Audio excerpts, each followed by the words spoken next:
Good morning, good evening, good afternoon, everybody. Welcome to the live broadcast of the Zwift Racing League presented by WTRL. We're in the week number 5. This is the Europe, Middle Eastern, and Africa. I did it right the first time this week, Dave. We got it. You nailed it. Practicing this one for a while. Okay.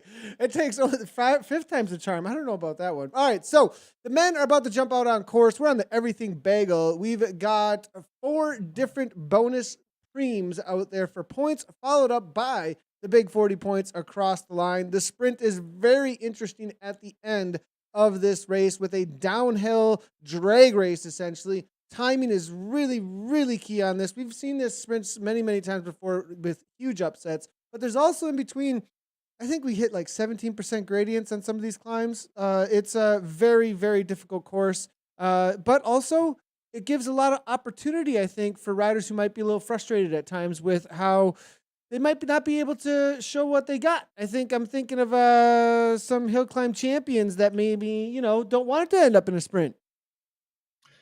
This is a racer's race, Nathan. There's no doubt about it. One of the things that I love when you're talking about these the steep grades going up, coming back down as well, makes it really tough to stay away for a solo break or small groups. It was interesting to watch in the Premier League yesterday to see that there was an escape, but it came really, really late in the women's race, inside of 2K to go. That might be the formula today because, as you said, Nathan, this sprint comes at you faster than I would say any finish line out here in the world of Zwift. Another thing that this is where the timing has to be perfect. If you don't like Luke Skywalker when he takes out the Death Star, you have a really tiny target. And but if you can hit it, it's super sweet. It's good to be back. I love this. This course is going to bring up much like when you look at how racers make the race. Well, a good course always brings a lot. You look at the profile for this course and the field that we have, Nathan. This could be one of the best races we've seen all year. Yeah, I definitely have to agree with that. I can't emphasize enough, like you said, that's a really good example, I think, with the Death Star. Because that last 200 meters is so key with the amount of speed, and a lot of times people jump the gun. I've seen people get away, though, on this because of the type of speeds on it, so it's really interesting how it works out. So, all right, let's go ahead and jump right in, though, to the standings before the men do jump on over to the climb. They're out on course. They're about to head on over toward the first KOM. It's all together, though. Not a whole lot happening just as of yet, but this is the current situation in the team league standings for Europe, Middle East, and Africa. Division 1A East, so that's going to be Cryo RDT men, 73 points. Fusion ECT with 72, 69 points with BZR. Kirchner Angry Bees is there with 68, tied up there with Fudre. Then it's going to be Vision EMEA East, WTR Volendam, DBR RT. CCNS is still in there with the Mighty Mallards, and then the DZR Danish Dynamite sitting in the top 10. Dave, this is what's going on with the Bees.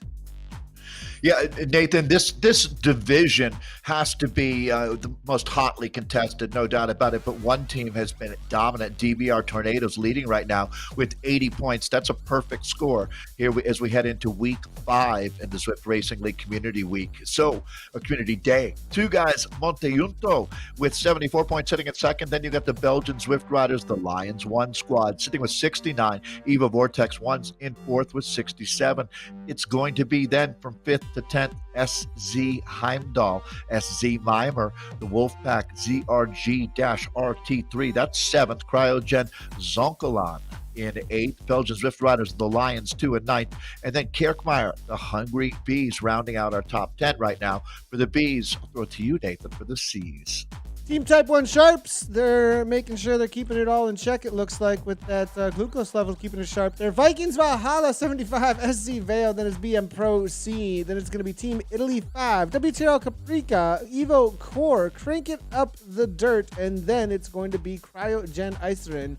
Fudre Hognaik is going to be in 10th place. That's a C situation. Good to see Team Type 1 at the top there of the C's really focusing in here. 1 point, though, difference between them and Valhalla. I think that's going to be the battle throughout the rest of this C category. And then finally, to round it out here, this is the D's here in Division 1.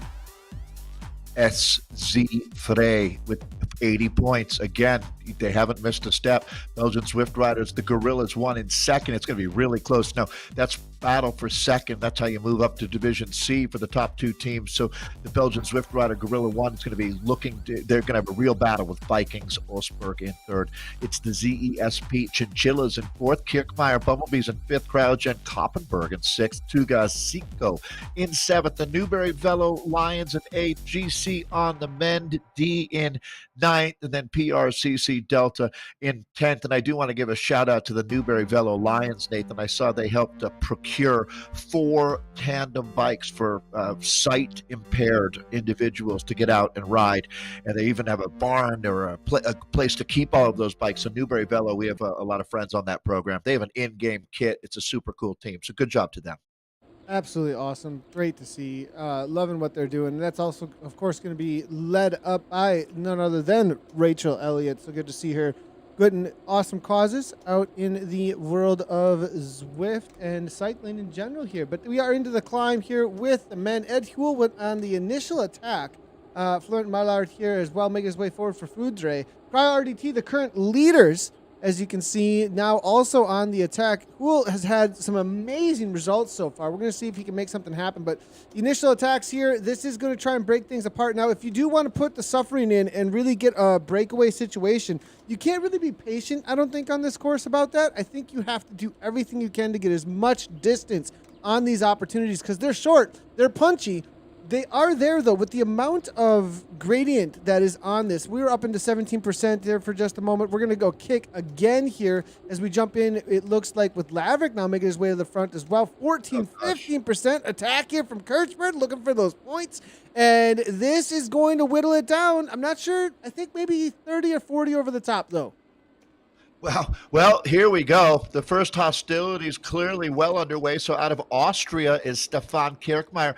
Nathan, as he's going to pick up the top points here, let's very quickly, I'm going to look at the structure of how the table works. So points will be given here. They will be scored. There's 4 different sprint points throughout the day.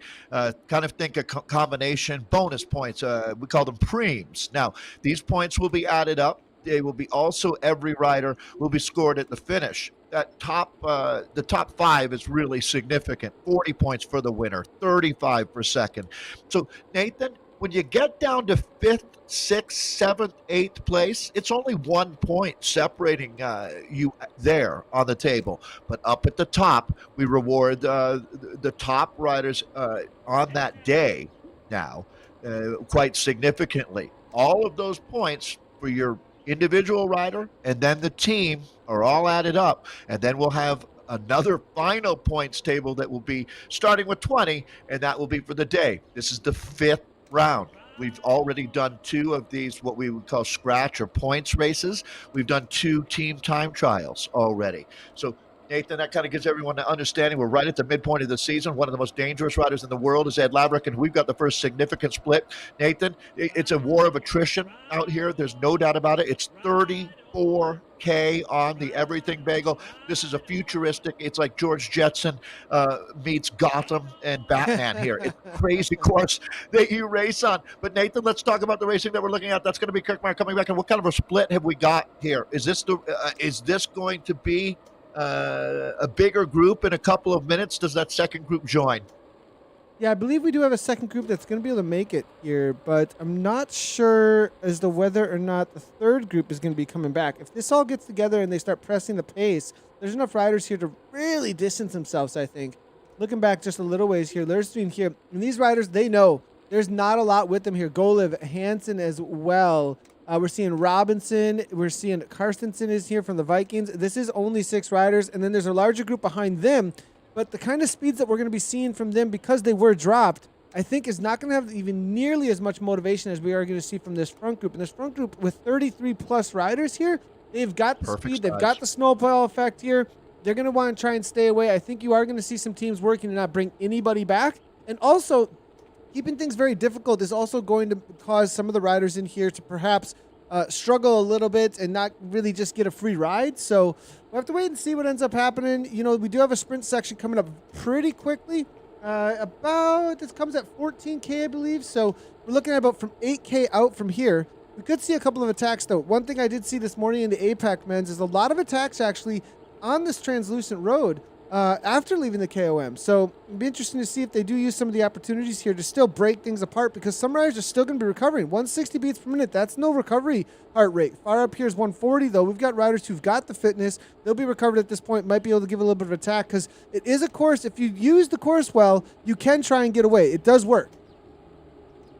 These guys aren't in the red zone per se, but they're not that far away. So this is a very interesting situation. Now, 34 kilometers of racing for all of our different categories. Again, it's a full day. We already started with the APAC this morning, here from our North American perspective. But one thing is for sure, these races are incredibly aggressive. It's not that long as far as the amount of time. So it's basically jumping into the last hour of a World Tour race. The intensity never backs up.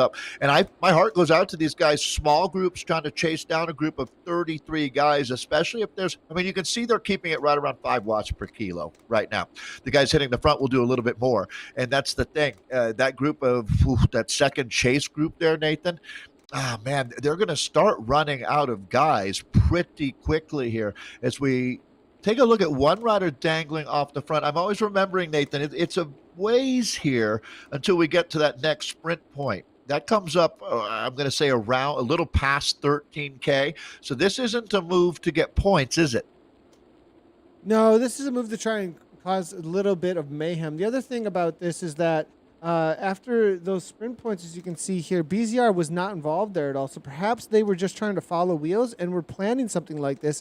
He's got a good 7 seconds here at this point. And if somebody comes across, if we do look at the standings currently with BZR, they are currently sitting in 3rd overall. So this is a good move to try and maybe cause a little bit of mayhem, get Cryo RDT, Fusion to come across, maybe actually some of the teams that are a little bit lower down. BZR currently at 69 points, Kurtzmer as well as Foodtray 68. They're going to be interested in this because they do not want to let this go. So it's a good move here by BZR. So, Nathan, I'm going to go do a quick in real life comparison. So the Amgen Tour California took place for 14 years. For the first 8 years of that event, there was only one breakaway that succeeded, right? Think about that. Then after 8-9 years, you start to say, breaks don't work. The dynamic just doesn't work. And I kind of so you kind of build up this in your mind, a thing where you start saying it's impossible. It's not worth trying. And that was when the floodgates burst, and all of a sudden you start, like Tom Scoygens, the Trek rider now, he was one of the first guys that sort of started the avalanche of breakaways that succeeded. And I think we might see something similar here, as the racing style in esports is constantly morphing.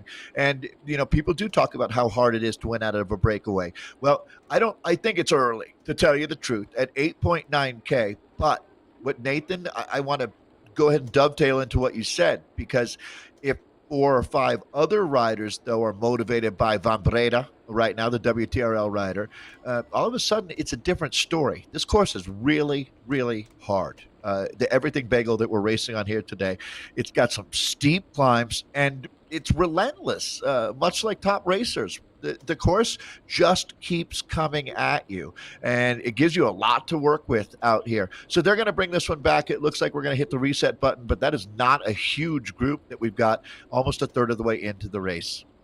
Van Breda here, 63 kilometers per hour. Ragnarsson now up to 71. You can see how much that group matters there. Almost a full 10 kilometers per hour faster. And they're going to come flying right up on our Van Breda. Now, this is a little bit of a kick here for a moment. 8% gradient, as you can see, as they come on into the park. And look at Kalmar going right on by. This is a perfect opportunity, actually, for DZR to go on the attack and try and get a little bit of a gap. The amount of speed, though, that the pack is carrying, there may be some struggling at the back, but I think most of the riders that are sitting mid-pack, they're going to get plenty of momentum from this. Now the Vikings here with Amon Rund making their way to the front. 64 kilometers per hour. These boys are flying. Lockwood's there sitting in. We see Hunter Ladrick is sitting pretty here at 0. They haven't put out nothing at 67 kilometers per hour, getting into a super tuck, even on some of these little undulations, really saving up as much as they possibly can. Now, there is a chase group here. Actually, no, riders who got dropped off here. This is World Elite Zwifters, their top team, with one rider out now. We're seeing Wakefield's from Vision, not used to that. Vanderwall here coming from WTRL Volendam. So lots of riders struggling at this point here. Interesting enough to see 60 have made it. This has been cut in half almost here after that first climb. Yeah, we used this adage a couple of months ago talking about in real estate, one of the things that you hear is you always want to buy the worst house in the best neighborhood. Well, here, you want to be the rider doing the least work who keeps making the selections, because there's going to be there is no way that a group this large makes it to the finish. Traditionally, Nathan, it is a group for sure, but it's not a group of, I think, an over-under, if you're going to estimate on the size of that group. I think 20 would be pretty optimistic, to tell you the truth. I'm going to think a sub-20 rider group, especially once Ed Laverick, Chell Ferup, and companies start having their way out here. There's some big names. I would have to say, Nathan, that this group that we're looking at, talking about the EMEA, the Europe, Middle East, and Africa, E1, this is the strongest, or the most depth. It is hard to compare, and that is certainly no judgment of any individual riders. We're talking about the comprehensive group here. This might be the hardest group to win out of that we have in the ZRL right now. Yeah, and I think there's just the reality of sheer numbers as well. Having so many people, you're rolling the dice, because there is a little bit, in bike racing, you got to be strong, you got to be smart, you got to be very tactical, but you also got to get a little lucky too. And so, there is a reality that having so many riders, you're rolling the dice against a lot of riders that are at a very similar level. You're just going to end up with similar talents that are able to show up on the day with that many more riders. So, 115 starting in the Division 1A. I think that the East as well, Americas, is also one to watch out for, though, a lot of times with similar numbers. But, yeah, I'd have to agree with you there. Also, just the reality of cycling being so much more of a traditional household sport too, over in Europe specifically too, I think brings out a lot of talent. Where people are, and I just being from the USA, knowing what is talked about amongst the kids in high school, whether or not you're going to be a professional football, hockey, or basketball player is a lot more of the conversation than whether or not you're going to be a professional cyclist. So I think that's also a part of the reality. That's changing a little bit with things like NICA and, the National Interscholastic Cycling Association with bringing mountain biking to the scene for the kids and stuff. But definitely top talents always coming out of Europe. So definitely going to be one of the strongest zones that we have in the world. Hey, Nathan, thank you. I had a question here on Facebook of one of the best photographers in the sport, Will Matthews, asking, how do you get a Tron bike? And the answer, kind of tongue-in-cheek, said climb a lot. But basically, it looks like, well, I'm going to ask you why it's the best bike out here today. Or certainly one of the best bikes out here today, because that does make a difference, no doubt about it. But there's a thing called the Everest Challenge, which Will would be well aware of. That's been going on. Actually, during COVID lockdown, that became quite a thing, didn't it? But on the Zwift Mount Everest Challenge, basically do that, which is 8,400 meters or so, and then climb another 41,000 meters, so about 50,000 meters of climbing, and you will unlock this coveted Tron bike. Let's pick up Kirkmeyer picking up bonus points. It scores 5 deep, Nathan, 5, 4, 3, 2, and 1 for the points that we've been talking about. Just about everybody on a Tron bike there. But Nathan, what is the best bike today? Yeah, so Anna this morning, and she does a lot of homework, she was claiming that the Tron bike was the best bike on the day. And I think that's more from an overall standpoint, what could be the fastest, because essentially if you were to look for the best bike on the day as a solo rider putting out, some sort of consistent efforts across different sections of the course, I would agree with her there. I wouldn't necessarily agree with that, though. Okay, so if I'm getting into a race and I can only pick one bike, right? I can't switch bikes at any time or place. Then if I think that the place where I can gain the most time is on the climb, and I know that I'm going to be able to sit in, I will probably pick the Trek Madone with Mellensteins because I'm going to go for the climb, full gas. You see what I'm saying? So I think that the place where I really can get away is more of these undulations, these little rollers in the park, then I might go with the Venge with the 858s. Or if I think, I need something that's all around that just gets me to the finish line amongst the pack and then go for the sprint, then the Tron bike is going to be your best all-around bike. And that's why a lot of people say for this course, the Tron Bike is the best bike because it is the best climber and flats rollers bike. It's the best all-arounder that you can possibly get. It's not the best climber, it's not the best flats TT bike, but it is right up against those, like pretty closely, where somebody who just wants to get to the finish line, that's the bike to use. And that's why you see so many Trons out here today with very experienced Zwifters and not the Venge S-Works that you usually see, or, you know, a pure climber if we were on the up to Zwift, or if we were on some sort of just crazy Watopia Hill, or not Watopia Hill, Watopia Mountain, then people would be on the Trek Madone with the Mellensteins if they had it.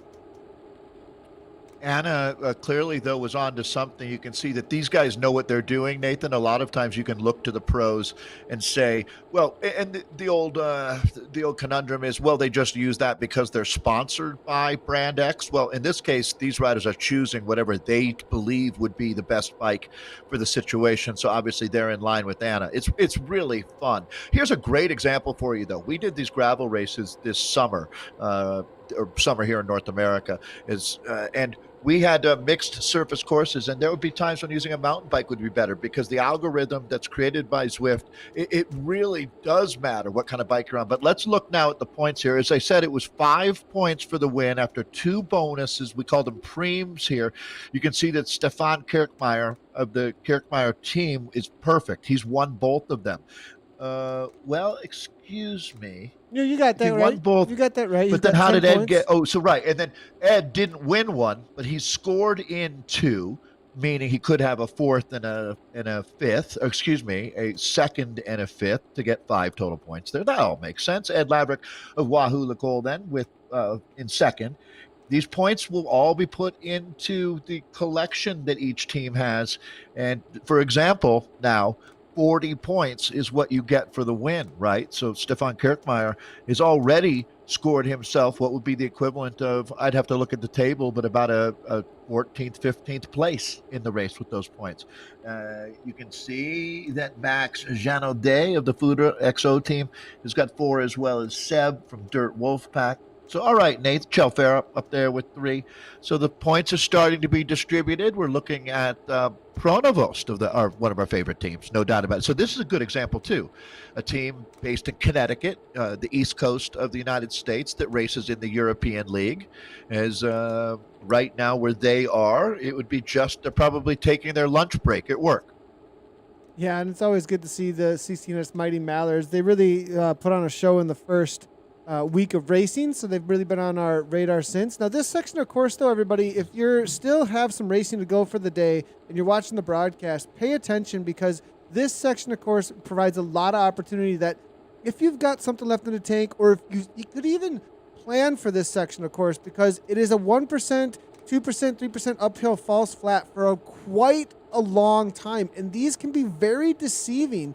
And it might not be a situation where it puts anybody into the hurt locker, but there's also a situation where some of the teams might not be willing to put the kind of power on the front end and the speed on the front end of the pack, where if you are willing to put a solid 6 watts per kilogram for the duration here, you could gain a good 10 seconds with a couple of riders, and next thing you know, you got a gap, you're working together, and you're about to go back into the climbing, and that is always a good section, of course, to try and make a breakaway if you're about to go back into a serious climb. You get some distance without having to put out maybe 7 or 8 watts per kilogram necessary for a long period of time. At the A level, of course, is what I'm talking about. And then from there, you get into a steady rhythm, and then you attack into 7, 8 over the top of some climbs, and you get some distance. Then you can start calling out riders that want to come across to you. So always something to pay attention to is these false flat sections that give you that opportunity where the pack tends to be a little bit, the word maybe not lazy, but they tend to kind of be a little calmer through those sections or not want to chase through those sections.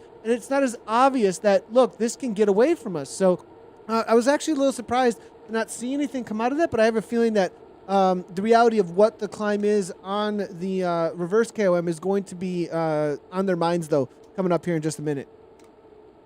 So this being a 8-race season, race 5 happening right now, we've already seen from Stefan Kirkmeyer, Nathan, a performance where he's gone out scored at all of the bonuses, and still been a part of the finale, ending up on the podium there with the second place.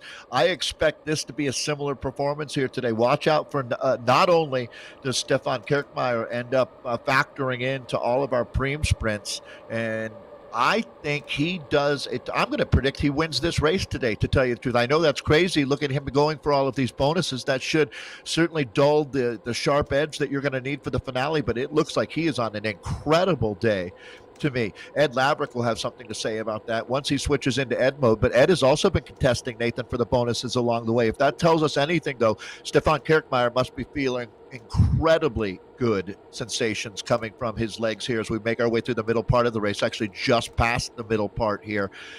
This group has done a fair amount of whittling down. Things have stabilized right now, Nathan, as we send the guys back up 8%. It gets nasty here. Yeah, I have a feeling the ones to watch out for, maybe for a breakaway situation, perhaps, or at least to really try and break things apart. Look out for the boys coming from the Vikings team, as well as DBR. I think that they're going to be really motivated out there today. Cryo RDT, though, taking over at the front. But Laverick and Kirkmeyer on the break over the top of the King of the Mountain, that could be a situation.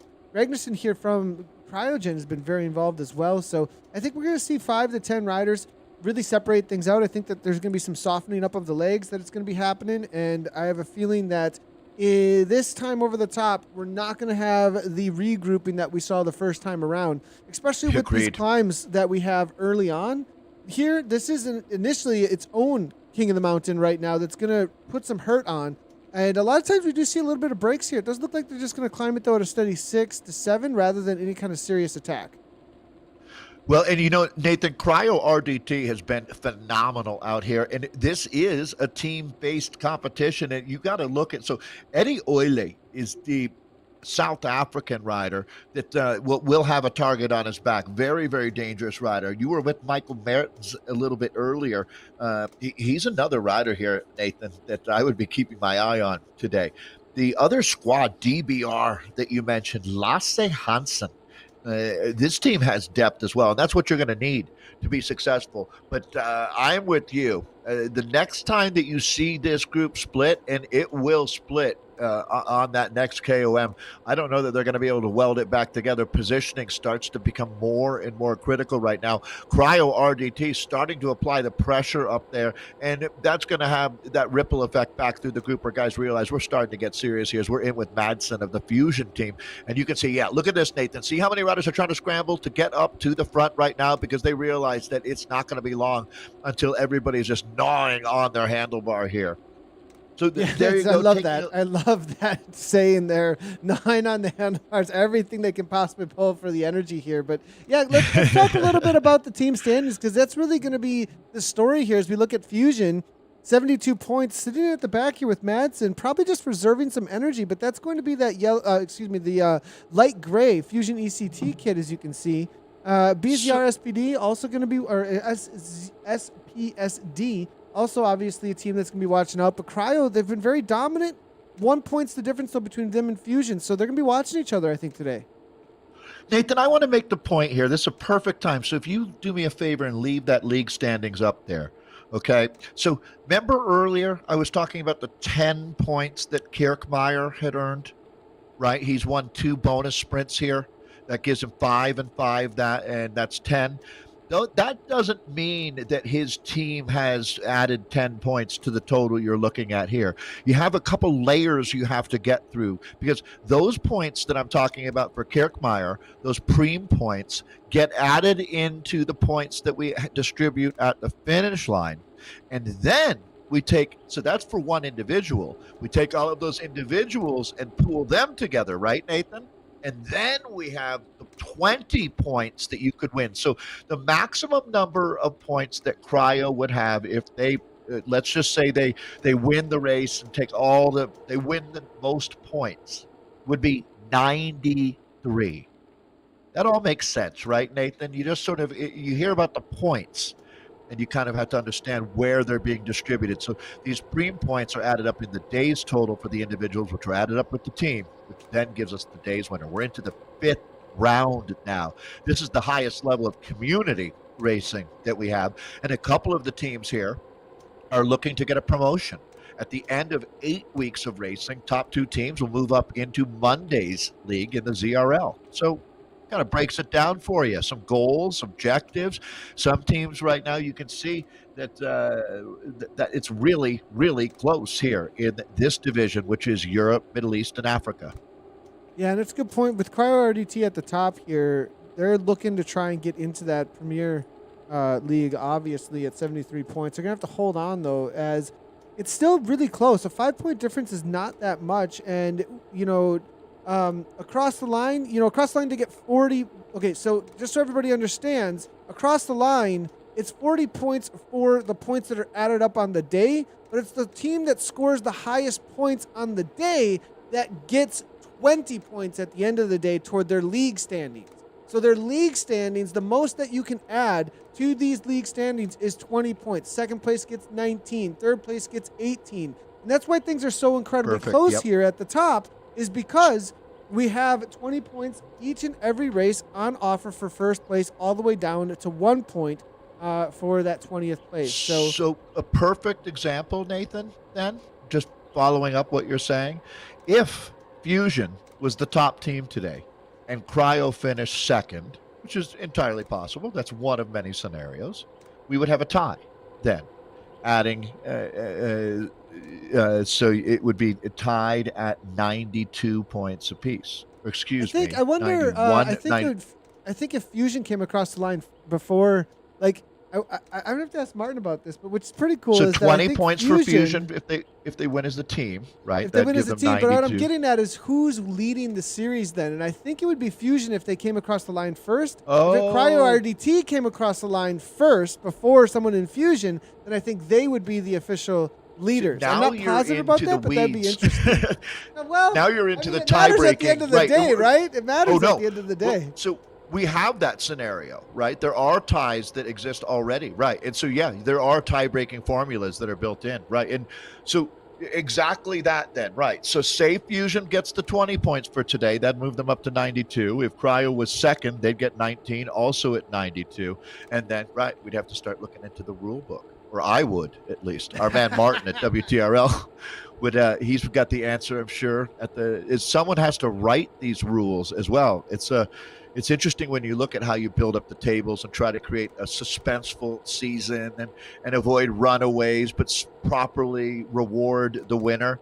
As we're in with Kronjager right now, pretty big group, Nathan, but this might be a selection point. Yep, here we are. 15% gradient. It's kicking up, and it's 9% there. Martins, it looks like, here making his way to the front. Cryo RDT, and they are the aggressors, the current series leaders, looking to defend, it looks like. Kurtzmer, though, following it up. He's being patient, as you can see, sitting right on the wheel of, it's going to be Eddie Hewell that you were talking about. And, that was a good call out there. He went under my radar just a little bit, but I'd be watching out for Eddie. I think he's been patient on the day so far, and I think he's waiting for that end sprint again, as looking to make sure Cryo stays at that top spot as they make their way over the climb. They're about halfway through this climb at this point. Ed Laverick there, Wahoo Lacole, you see him at the bottom of the screen on the right-hand side in the black with white accents, making his way forward, 5.1 watts per kilogram. He's just following wheels as well. I wonder if we're going to see an attack, though, from many of these riders up into some higher wattages to try and really get some breaks, and there they are. 9 watts per kilogram, 12% gradient, and the splits are happening back there. Some riders said they're done and dusted before they even got into it, as you can see. Maybe 20 riders over the top. What do you think here? Is this going to split it, or is it going to stay together? Are they all strong enough here, Dave? Yeah, what's amazing, Nathan, is the depth that you're looking at. It looks like Haley's Comet of Pain right now, because you can see riders coming out the back of that group. This is going to be it now as it pitches up once again. Watch this explosion. Only a few are going to survive, Nathan. I'm anticipating less than 20 by the time this one is paid. Where the crack's going to happen is, so they right now really applying the pressure. Let's see who makes it. This is going to be the critical pinch point of the race. It is, and Herman here from KC now making his way forward, and it's going to be Tugos there also on the wheel as we see solidly holding on. Now, this section is very interesting because there is a little bit of drafting that is on offer. As you do see the BZR PSD Red Rider coming out of Belgium right now. Tugos sitting in 5.5 watts per kilogram. Herman continues on. Eddie Huell, though, 6.6 watts per kilogram, looks like he's going to shut things down a little bit. And there's one more kick, though, before they hit the line here. We know there's on the wheel as well. The timing and these front runners, they've done the work at this point to be in the correct position. The question is, who's got the kick here now to the line? Where is Kirchmeier? He's not here. He's there. He's there. He's good. There he is. He's tucked right in there. Yep, no problem for Kirchmeier. Ed Laverick right on the back of this group. That might be the split right there. It's a pretty small group, though. If you look at the 7 riders that are making this selection, you can see the Aiden Charles, the Mighty Mallards right now. This is for points right here is we're going to be, oh boy. Okay, that's the good. So Kirchmeier's going to gobble up a bunch of points now, but the real story is, where is the split? Who's going to catch the train that's going to the finish line? Because only a limited number of riders are going to be on it. So Nathan, no, what's happening with Ed Mode? Oh no, Ed Mode is broken. No, I think he knows it's coming back together. Perhaps, yeah. There's 9 watts per kilogram. He's waiting for some of these other riders. Perhaps, I'm not sure. Up in the 9 watts per kilogram. Draft, 184 beats per minute. Oh no, boy. I think you're right, Nathan. I think he just wanted to take advantage of using other riders. Maybe not his best moment, I would say, but I think he's going to come back, and we're going to be watching very closely here. There's going to be one of those big stars in this division, risky. Ed Laverick. That was risky, Dave. Super risky, because look at how much separation is here. This is not 5 seconds. That might have been 3 seconds. This is like, we're talking 39 seconds. It's way back, and the speed's going to be high, but there's not a lot of distance left. Yeah, well, Nathan, and on the other metric, there's not a lot of time left either, because they're very quickly going to be at the finish line. It's a 34-kilometer race, Nathan. So we're with Aiden Charles right now, the Mighty Mallards team. But I think you're right. That was risky, and it might have been so risky that it didn't work. This is going to be fantastic racing. DeVecchi is there. This is the front group that Nathan has on screen right now. What an awesome job these guys are doing. Now, one team has 2. I think that's going to be Kirchmeier up there with a teammate here. You can see that second group just a couple seconds back. It's going to be touch and go all the way to the finish line. Boy, World Elite Zwifters rider Aquino is there. Nathan, what an absolute Donnybrook we've got going on the Everything Bagel right now. This chase matters so much because it's also holding back riders who are trying to come back behind here at this point. We've got Bach here full on 12 watts per kilogram. The thing is, the moment he gets back on terms with this, there is a sprint section that's right around the corner. They go it's like they hit this and then boom, they're right on into another sprint. We'll see what's going to play out here. There's more points on the line. That's going to keep things fast, as you can see. We move back here to Clement here on the chase here. Huell is still there. He's made this front group here just barely, it looks like, as they all are back together now as they head into the sprint. Is Kirchmeier going to go again? 14 watts per kilogram from Kirchmeier, using that drafting power up here. What is going to happen? Nobody's going to be able to come across, it looks like. It's all about the minor placings here. 7.8. Who's going to take it? There's Farup, though. DBR now making the way to the front. Yep, Farup's going to take the second place across the line, as Kirchmeier's going to slow right on down. Herman for third. It looks like the Mallards, though, with the counter, and this is a perfect time to give a go, because everyone's going to be in the hurt locker at this point, and trying to break things apart right now with Huell, this is the best time you could possibly go for a breakaway situation, because everyone is way over limit. Get 3 or 4 off the front and work it to the line. And what if you can make them separate from the group? They'll be gone quickly here, because everybody's going to be on that razor's edge. This is some dynamite racing that we're looking at. So Eddie Oile is the rider here that we've got from the South African nation on Cryo, who's our top team. So Nathan, the difference here, so group top 5, significantly different point value than when you drop down between 6th and 20th. The points really become a smattering, but 40, 35, 30. I mean, the points are really top loaded, as it should be for this series. Now, this is going to be interesting. It's still a relatively large group. I was estimating under 20 go to the line, and this looks like pretty close to 20. Slowing down, Dave. And we've got They're slowing bogging down They're a little. looking at each other. Yeah, Uli, as you were saying, Ed, will he continue on? But it's a waste of effort, because look, the points difference you were talking about there, it's going to cause some mind games, because you're thinking, okay, 40, 35. I mean, the jump between first and second, it really makes a difference. And if you're the only one doing work, there's going to be so much frustration. Your heart's going to be going, come on, you guys. We've got to do everything we can. But otherwise, be like, nah, I've got teammates behind. If they come up, no big deal. So I think there's a lot of pressure here on BZR and Cryo RDT to try and push on here at this point. if you have a teammate, Nathan, behind who's got a decent sprint on him, you sit on right now. Absolutely. That's why bike racing is tactic based. There's no question here. So nobody really right now wants to do the work because your danger is you do work and you're going to have less for the sprint. And you know that. So, I mean, guys like there's some riders with a strong reputation as having a wicked kick, and they're down to, let's use just 3 kilometers and a little bit of change here. Very interesting group. Obviously, if you've been following along, you would know the name Ed Laverick, hashtag Ed Mode, and I'm sure his fans are going crazy. But there's a lot of other riders looking to make their mark here on the. This isn't the everything bagel. This is the everything bagel with butter and cream cheese today. Kjell Farah, Danish Zwift riders, the DBR, really, really strong racer. Yeah, Kirkmeyer, to me, though, I'm sorry, Nathan. Kirkmeyer is my pick. At this point, I think, I'd have to agree with you 100% across the line. Him and Herman, very, very strong. I think trying to break this apart, there's enough strong riders here that you could guarantee yourself, 40, 35, 30 point. You know what I mean? I think there's an opportunity here that should be taken by some riders if they want to, because I think enough riders are hurting at this point. At least if I were here, I would be attacking. There's 3K to the line. The attacks at this point, they're gonna hurt everyone.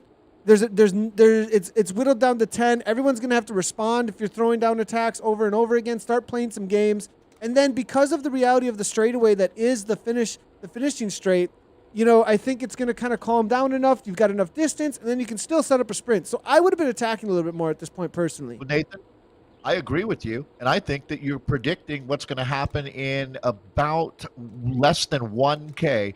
If folks are wondering what Ed Mode is, I think you're going to see, to tell you the truth. I'm anticipating that Laverick is waiting for just the right terrain to hit, which comes up in about half K here, and he'll explode. That's my guess. I think that they will have to chase Ed Laverick if you want to win this bike race. If I'm wrong, so be it. But that's just the way I see. He's that aggressive. You don't change a tiger's stripes.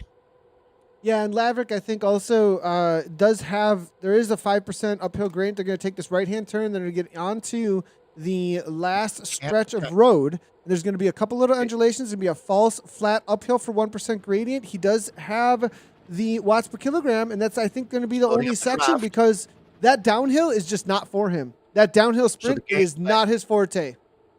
Kirkmeyer knows what he's doing. That's the gameplay happening. See what he's doing, Nathan? In my estimation, is Laverick is sitting on the back of this group. He's going to try to use that downhill swoop and then come through the group using all of that draft as some kind of a launch pad. And if that can give him half a second and he can go clear, if they can stay in his draft, it's never going to work. He has to get that 25-meter gap, and then he can try to turn that into 2 seconds. And if he can do that, you're probably not going to bring him back. But that's a huge ask. If he can crack this code, he's one of the best safe crackers in the business. So I don't know, Nathan. I'm getting goosebumps. Are you? Because this is just bike racing at its very, very best. It's a tactical stalemate right now. But get ready, folks. There's going to be an explosion coming out of Central Park. Yeah, it's going to be interesting to see if they're going to give the attacks in just a moment here. We have a little 5% uphill gradient in just a moment. Here we go through 2% now. As you can see, 3%. Anybody going to give something here? It does go downhill one more time, and then it gets into the last little dig right here around this left-hand turn. Kirkmeyer making his way to the front. Far up is there as well. 5.8 coming from him. I think they're just keeping it fast, though. This will be the section right here. If anybody's going to go, this goes into a 1% uphill gradient for a solid half a K. There it is. Two goes. He's the one to go here. And then also it looks like the Frenchman, Vichy. No, they're all kind of just watching each other. Yeah. Wait. Yeah. You know what? I mean, if it's not right, it's not right.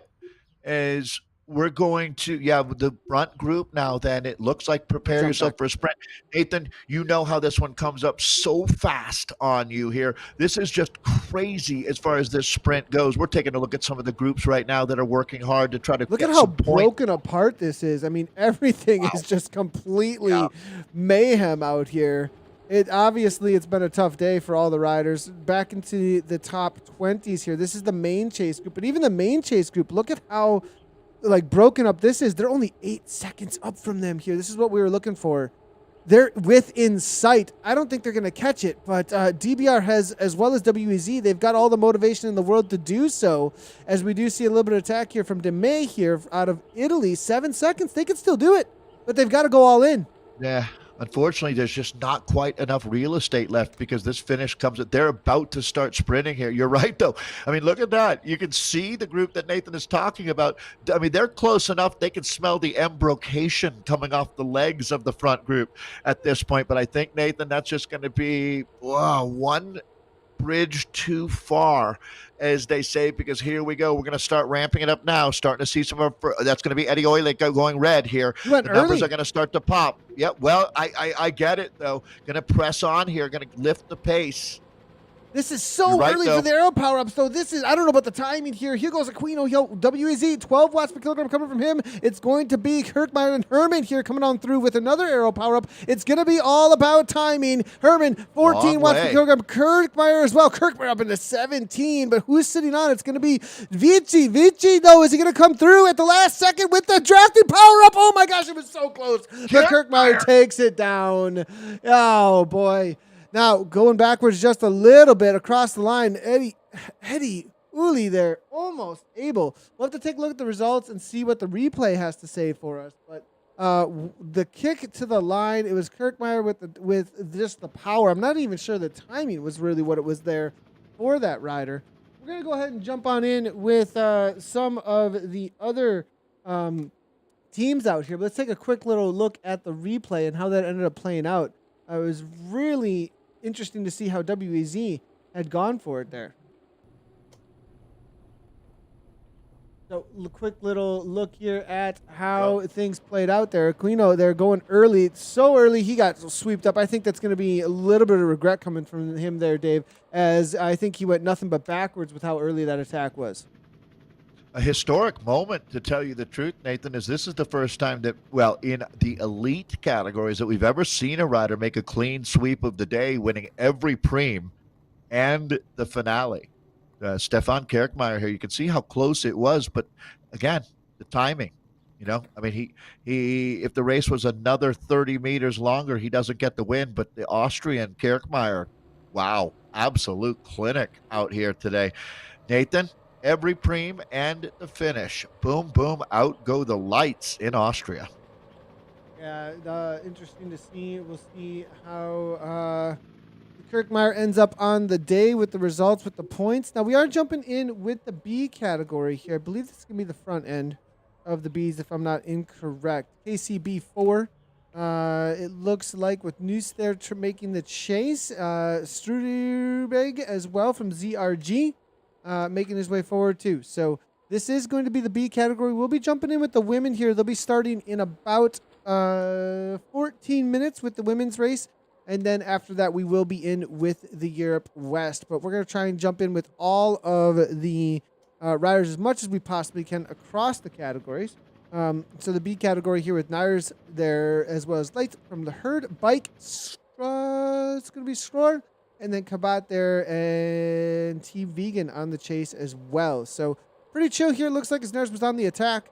Going to get pulled back in, but it's a much smaller group than we saw in the A category. Off the front, or perhaps, no, there's another chase here. So it looks very kind of similar, actually. As they might come together. Yeah, it looks like, and they're about to hit that sprint now that we saw on the right-hand turn here for some more points. So this is a really good example of if these guys can work together here, and a couple more are going to start pitching in, they are going to make that catch. Everything that applied to the A's that we were talking about applies to the riders that we've got out here as far as the points, the season, the motivations are all the same. Nathan, they're going to weld this back together in my estimation here. And it never quite came back together in that A's race that we just watched. And, well, when they get there, this man might be gone, as it looks like familiar jersey. This time it's going to be the German rider that we're looking at.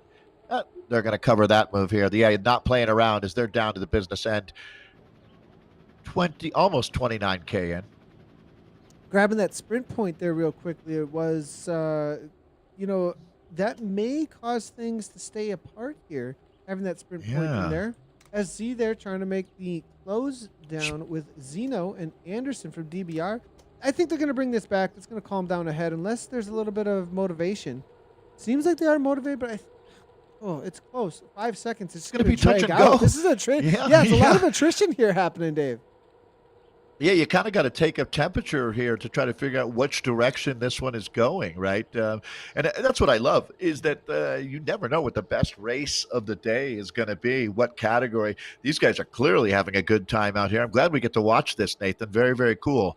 So, as you can see, then a lot of the European-based flags, and Northern Europe in particular, one of the first parts of the world that really embraced Zwift.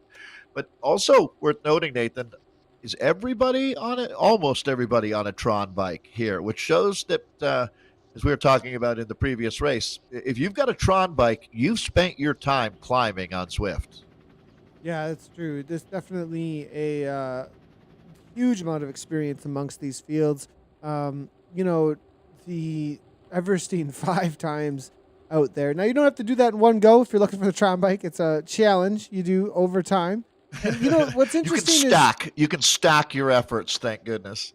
yeah, exactly. But what's really interesting is that um, we saw a ton of Tron bikes come out during this past spring and summer. I think a lot of people who, usually be cycling during a certain time of the year were like, oh, I want to cycle still. And we just saw tons of people complete their Everesting Challenge actually during that time. So it's cool to see so many people taking that up and grabbing that achievement. One thing that definitely is a little bit of, for me coming from the gaming world as well a little bit and having different, what we would call, vehicles or mounts that you'd want to be able to show off. Definitely looking forward to maybe having a new one to get a hold of with some sort of a challenge because the Tron bike's been around. You always want that kind of like standout, that new carrot to chase to make you stand out, and definitely be cool if we had something because they are becoming pretty common, I think, at this point. But I mean, I guess Simon's still looking for his, so maybe not so much. Some people give up at this point. Anyways, that's just.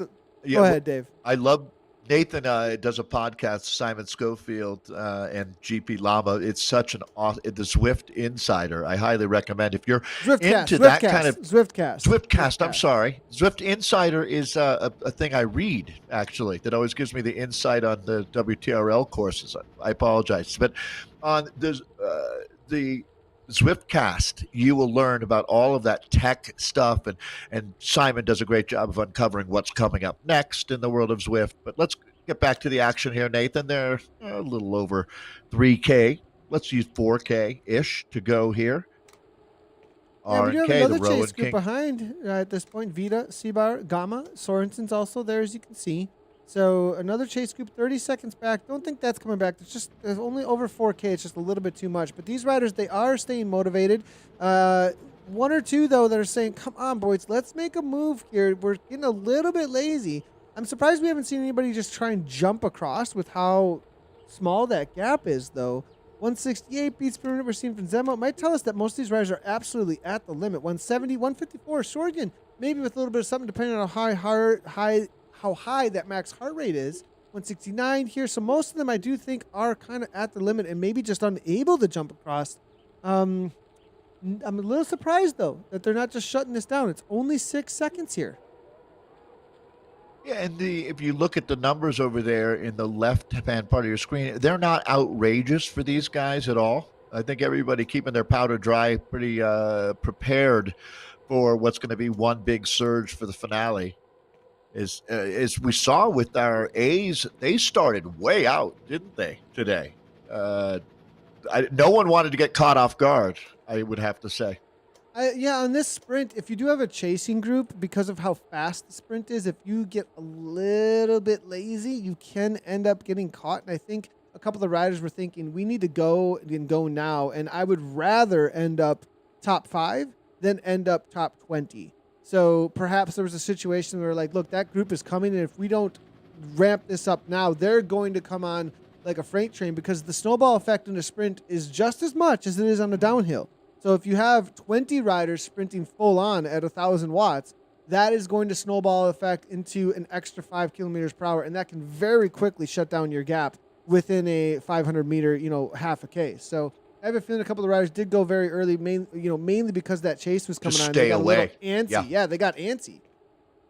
Well, and it makes some sense. It is amazing how quickly things close down in the finale when you have a motivated group where everybody's just throwing down.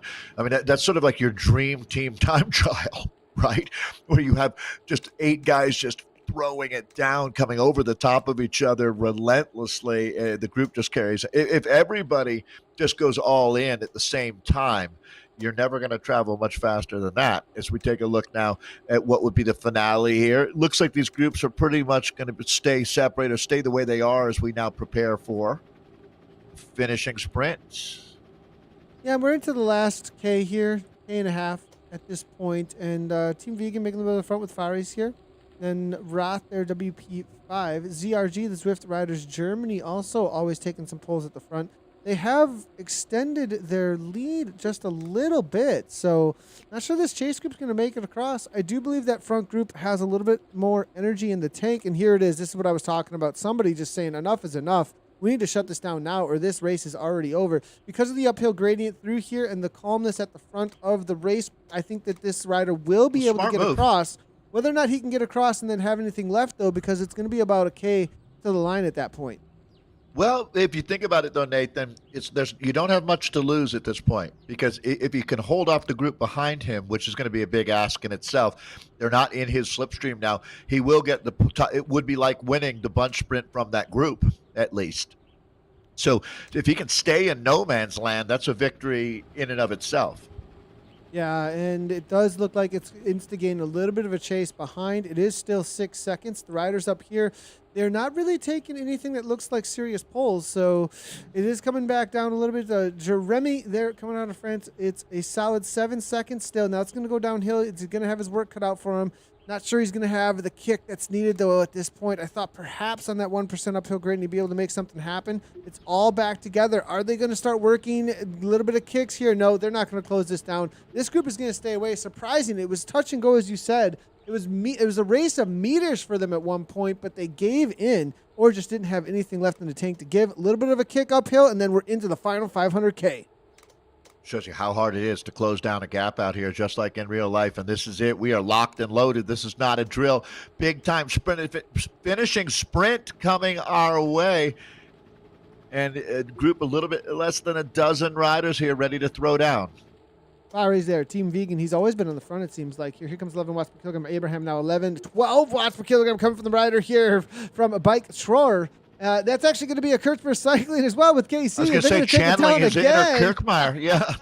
Oh, my goodness. Kabato trying to come across. Is he going to do it there? 12 watts per kilogram from him, but I think it's a little bit too late, perhaps. And, yes, it's going to be too little, too late on the downhill. The speeds is going to hold. Oh, it was close, though, still. Right at the line there, though, between the two riders coming across. I'm going to take a quick look at that because that was an interesting kick there. It looked like a lot of Kirkmeyer, didn't it, coming through? Yeah, it did. And I think that they had their day. Definitely having their day. Abraham's attack. And so going from a few hundred meters out, but at this point it was in the bag. What I'm interested in is right here across the line. What happened here? And it looks like he got caught by Nyers and Noose there. 1, 2, 3, I believe, for the Kirkmeyer boys. So solid Angry Bees there in their yellow and black coming across the line. Good kicks there from them. The women are just about to jump out on course in about 3 minutes from now. Let's see if we can jump in with some of the C category riders in the men's, though, as I believe they are still out on course here. With, I believe, Team Type 1 Sharps are going to be the top riders that are out there today. Not sure we're going to be able to grab them, though. So let's go ahead and jump in with the women in just a moment. Here's Dave. As 3 minutes to start to the ladies. Let's go ahead and take a look at the team standings for the ladies, though, as it's going to be some super familiar names. We'll take a look at the results as well. For the men, actually, let's make a decision here real quickly. I think we've got just enough time to take a look at the men's A and B category results. right now for this division. So let's go ahead and do that before we jump in with the women as they're about to jump out on course. So the results here is going to be it here. Stephen Kirkmeyer there across the line. Is that based on points here? Interesting enough. I think. Oh, this is going to be our bonus points. Sorry about that, everybody. This is the men's result. I think that's there your Kirkmeyer sweeping. Kirkmeyer sweeping all 4 bonus sprints as well as taking the race win out here today, and it's going to be David De Vecchi taking second, Johannes Herman in third, Kjell Ferup in fourth. You can see these points will all be added up now. But this is how it broke down for our top 10. Stefan van Elst in fifth, Florent Meillard in sixth, Leonard Tugels in seventh, Ed Laverick gets up there for eighth, Gustavo Aquino in ninth, and then Eddie Oile of South Africa ends up in 10th. So they took all of these points, threw it into the WTRL machine, and Stefan Kirkmeyer, Nathan, to tell you the truth, winning 20 points in bonuses, 40 points for the win here. With 60 points, he might be the best placed team all by himself, actually. Yeah, that'd be interesting to look at. Yeah, that's a good point. How many teams scored more than 60 today? That's the question, right? Yeah, and I don't know if that's going to be even possible. So they might be walking away with a solid 20 points on the day. So this is going to be the B category. Lawrence Seigers coming across the line, it looks like, there for first place. And then it's going to be Klaus Overgaard, Thomas Heffer, followed up by Win Slablink, and then Andre Sousa, Martin Anhard, Louis Pritchard, and then Wael Nunes, Peter Olsen, and then Martin Tessador coming across the line in 10th place. Let's take a quick look here, see if we got C. C category is not across the line yet, everybody. So let's go ahead and take a look then at the current situation for the women's standings before we get out on course with them, as they're just starting. Aeonian Race Team, Dave, is at the top. Yeah, and I would have to say, for me at least, this has been the most exciting of all of the different groups of racing that we have around the world right now, is what's happening here with these women in Division 1A out of Europe, Middle East, and Africa. So, as Nathan said, Aeonian was 79 on top, Socks for Watts, Watt TF, sitting in second with 76 points, then Cryogen Stelvio, 70 points, sitting in third. Sisu, I Race Like a Girl, in fourth, BRT Atomic Kittens in fifth. Then you've got SWW Void Clicquot in sixth, Socks for Watch Pizza Party in seventh, SZGNA in eighth, Bristol Flyers ninth, and then Z Sunrise. That's your top 10 right now. Great racing. Really looking forward to being back at the Everything Bagel, as you know that these ladies will not disappoint. Nathan, looks like you've got the B's queued up. Aeonian Bandita is a perfect score at 80 points right now. Sox Watts are right on their heels there in the B's as well, as we've got the SBR Cake there at 72, 8 points behind. Cryogen Croy there at 70, tied up with TBR Dance On. And then it's going to be SWW Bollinger there, 10 points behind. Turd of VSCC there in 6th place. WTRL Watts up 54 points, tied for 7th place with the AHDR Bells on Bikes. R3R Bewitched there in 40 with 49 points in 9th. And then BVRT at 43 points currently. And then this is going to round it out. There's only a C. We only go down to the C division here for the women. But top spot there's KRT there. Look at how close it is, Nathan, with SZ Sif and Aeonian Chicas sitting on 71, just 1 point back. So that's going to be a lot of fun to watch. I'm sure we'll check in with the C's out there today. You've got Den Clapham, Chaselle's number 1, sitting with 59 points in 4th. Cryogen Telegraph in 5th. Socks for Watts, Whatnot in 6th. Herd of Cougars, Chaos 7th. TFC Storm 8th. SWW Moe in 9th, and then Fearsome rounding out our top 10 for our EMEA Women's Division 1C. All right, good luck out there today, ladies. So we'll have all of our different categories out on course. Nathan, I know we will jump around quite a bit. We have the Europe, Middle East, and Africa West Division to follow. So we pack a lot of racing into this few-hour block here. We started the day out in the APAC. Anna Russell and Kate Bates do a tremendous job. They always set the table quite nicely for us here, Nathan, as we fire up with this big round. This is where you really have the volume of races. Nathan talked about it earlier. It's no surprise to anyone that you see in Europe, the love for bike racing goes back to day one. This is where it all began, has always been the epicenter. But there's always going to be interesting outliers. And certainly, like you said, with NICA, I was around a bunch of those junior riders this weekend. There's a tremendous enthusiasm for cycling all over the world. So, all right, 2.5K in, picking them up at bottom of a climb. You want to come into this race, everything bagel warmed up, Nathan. Yeah, right from the get-go, we saw crazy attacks, actually. It was, I believe, Team Type 1, or it was a blue jersey off the front, actually, right from the get-go on the attack. Perhaps one of the Cryogen, actually, ladies, making some moves. But now Aeonian, it looks like, and on the attack now, right here. Oh, Daniela Estrate, Gamps, BRT, all the familiar names. CCI Race Like a Girl as well. BRT. Wonder Women, though. Natalie Lawrence here. 5 watts per kilogram toward the front. So the aggression immediately is on here from also Team Draft making the way to the front. There's Rachel Elliott, though. Socks for watts there. WTF here at the front. And this is just blowing up here. This, I think, here amongst these ladies, we're going to see a very different race than we saw amongst the men. I think that we've got serious aggression. And the way that these ladies have raced against each other week in and week out, I think have caused some really serious rivalries where it's like on the bike, you have a lot of, it's gloves off. It's full on gloves off attacks. Nobody's holding anything back. They want to beat each other. Off the bike, I think they really like each other. They're very kind to each other. But once you get on the bike, it's full on attacks. That's for sure. You know that the saying, no quarter asked for and no quarter given? I think that's pretty appropriate, to tell you the truth. What you're saying is exactly right, Nathan. I don't know if you find a more competitive group of individuals racing anywhere in the world. And they're going to take this group. If we started with 108, it won't be 40 by the time we come through that first checkpoint. 4 bonus sprints out here, 34 kilometers of racing. If you're just joining us, welcome. This is Zwift Community Live. I'm Dave Towle and Nathan Guerra. We have got ourselves the first major split of the bike race. We're not done, but look at that. That's probably 40. My heart goes out to the riders that came in with heavy legs here today, because you really didn't have much of a chance to come good. They just got right after it.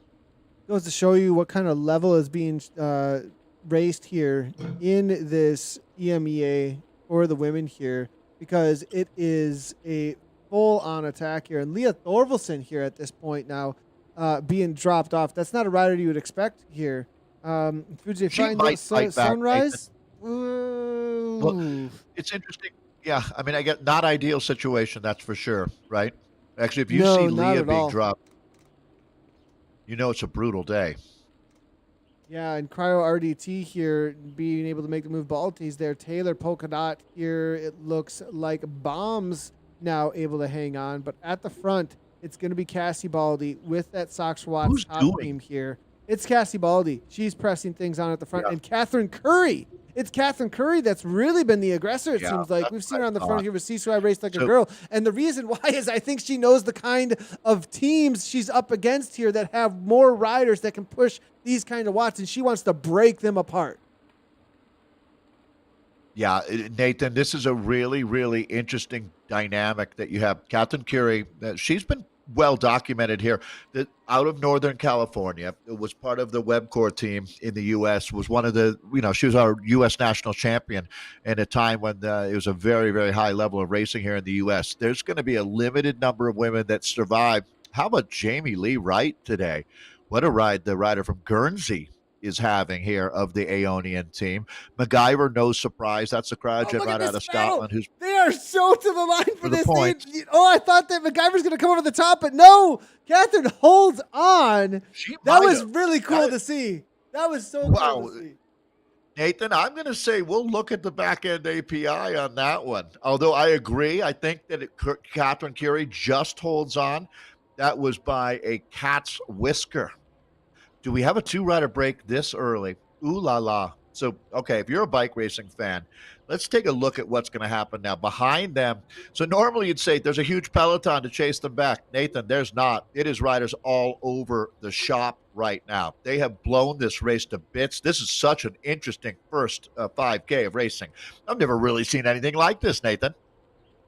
I just noticed there was an Anika jewelry poster going on the downhill there. Did you see that, Dave? I did not catch that. Yeah, here. Well, I'll look for it next lap. On the next lap. There it is. Anika jewelry. Shine on. So, as you said, ooh la la, I noticed that. It was interesting enough to see. And I actually thought that's why you said that. Anyways, now the chopper's here.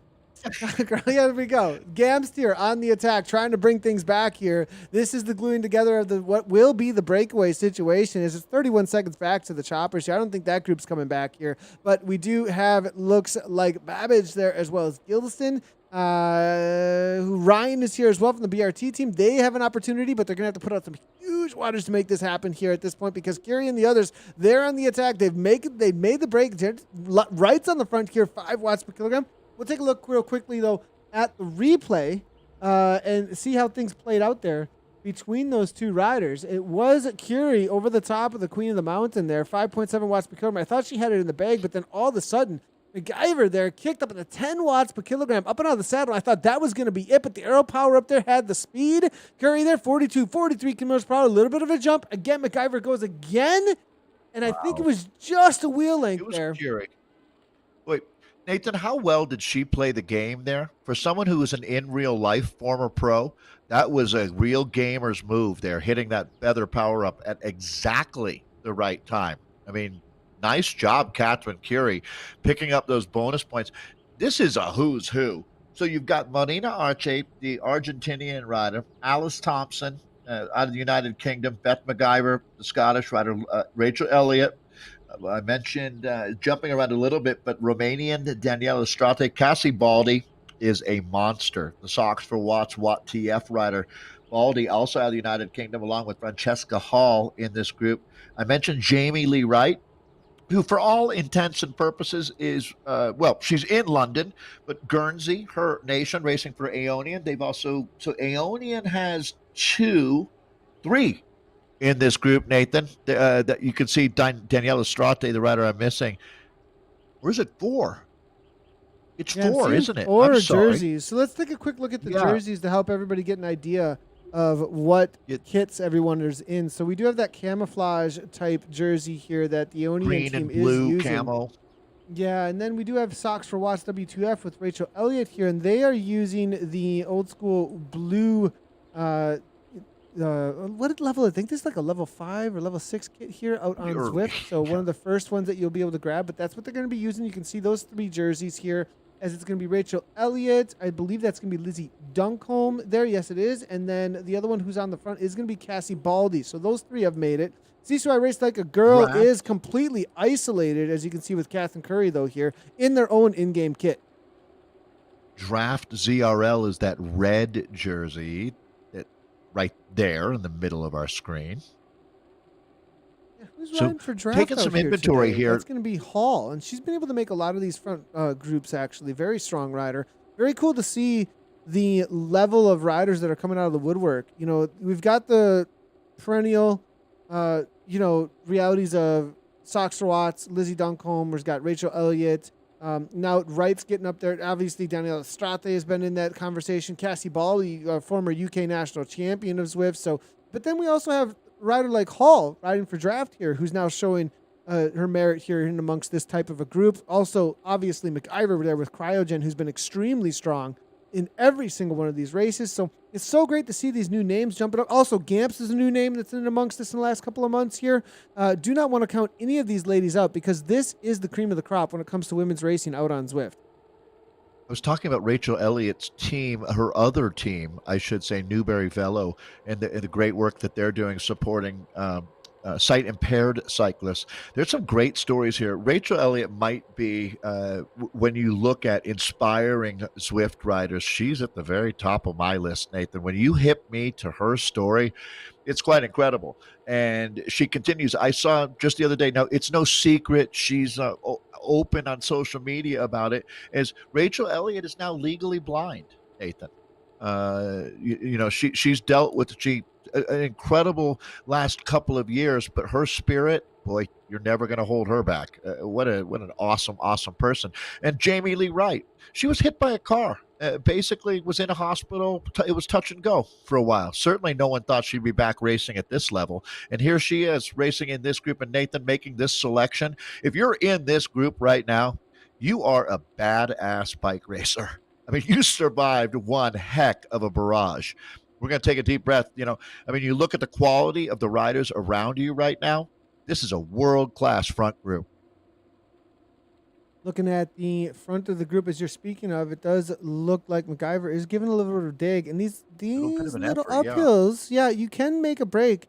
And the reality of how small this group is going to provide a lot more opportunities for any riders who want to put on the attack. It does make things a little interesting. It does make it so that the racing can be more dynamic, because when you have a larger group, the reality of trying to get away. Well, the other thing is you do not want all these ladies coming back. Look at these two packs on the chase. We've got Babbage that was unable to close things down. It's 19 seconds. They're going to have a lot of encouragement from the reality of Balties and this huge group behind them. Then this group as well has Collins and others here. This group may not come back. I have a feeling some of the riders here are getting frustrated in this final chase group. They're going to have to really get some motivation into the legs and amongst these riders to bring this back now, because that group up ahead, they've got them within sight. They know that they can grab those 3 or 4 riders, 5 riders up ahead of them, and then use that momentum to catch the front runners. So this is a very precarious situation for the third chase group here that we're looking at, with Miller as well as Cameron that's trying to come on back here. They may be able to make it happen, but it's right on the razor's edge. The reason that Aeonian is winning the overall series here is because of what we're looking at right now. See how, Nathan, they've put 4 riders into that front group, which is, let's call it a dozen riders. Now, that right there is an incredible advantage. If they finish with things the way they are right now, or even if this group does get caught, they're going to take the Lionesses' share of points out here today, especially if they can get 1 or 2 riders like Estrate or clearly Jamie Lee having a great day today, Jamie Lee Wright. Then all of a sudden, you add another 20 points to your day's total. We're in week 5 of an 8-week race series. We'll be back with the patented WTRL team time trial racing tomorrow, or excuse me, on next week in the ZRL. We'll be racing on Thursday as well. What is it, week 82, Nathan? Is my math right? Something like that. It's into the 80s now for the number of weeks that the WTRL has been held. It's a phenomenon. There's no doubt about it. And a lot of the riders that you see here, we know well in that race from those team time trials, and they'll be back at that next week. But right now, we're down to it. This is about a third of the way in for this incredibly competitive group. It was certainly Cassie Baldy, then Catherine Curie, that exploded in the first 10K of this race. These are the women that are left. It's quite a unique selection. I see Lizzie Duncombe over on your screen over on the right-hand side. Lizzie's avatar is pretty darn close to the in real life Lizzie Duncombe, a world-class triathlete who, to her credit, was able to really stay focused and keep training throughout what has been a bizarre year. And now we're going to apply that fitness, and that's going to be Duncombe moving up to the front right now. Francesca Hall is the draft ZRL rider. There's Cassie Baldy. As you can see her on screen, rider who really lit the fuse out here. I'd have to say that the next time the road tilts uphill, Catherine Curie might make this group a little bit smaller, Nathan.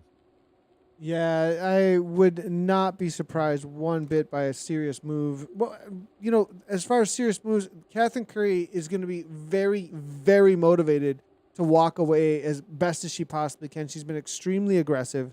And not having the teammates here to, there's 2 different options for Catherine here.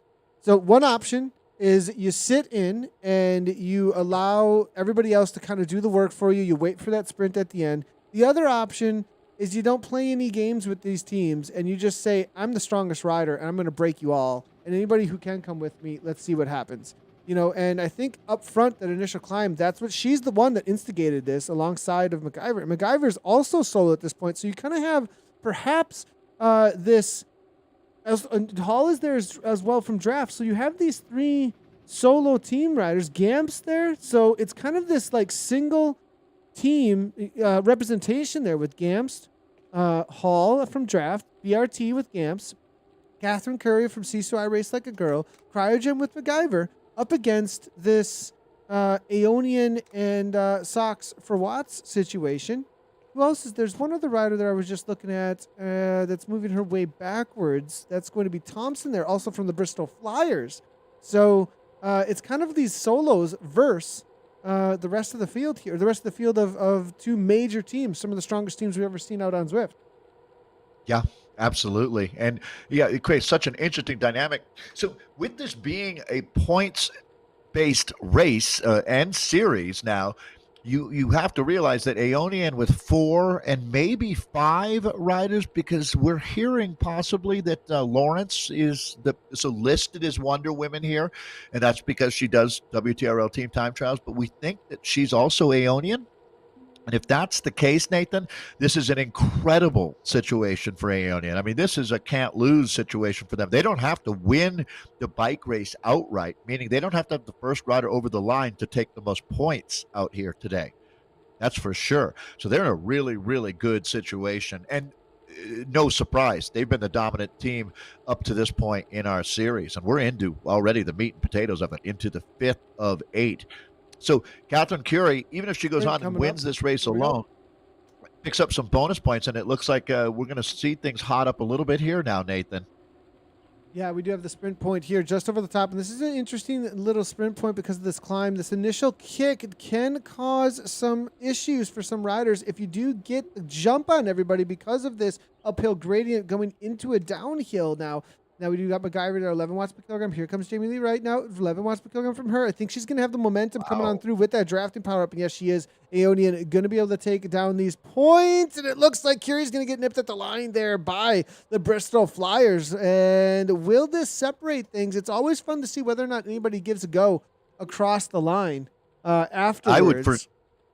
One thing's for sure, if I put a gap on Catherine Curie, I would want to put her in the hurt box, right, to try to blunt her attack later in the race that would be coming. So these 4 might as well keep rolling here and at least put the pressure on these runners to close the gap. But coming right over the top, is that Thompson and Bristol Flyers that we're looking at?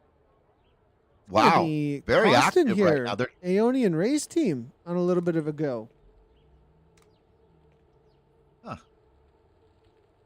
195 beats per minute here, though, and yeah, where did this rider kind of came out of nowhere here?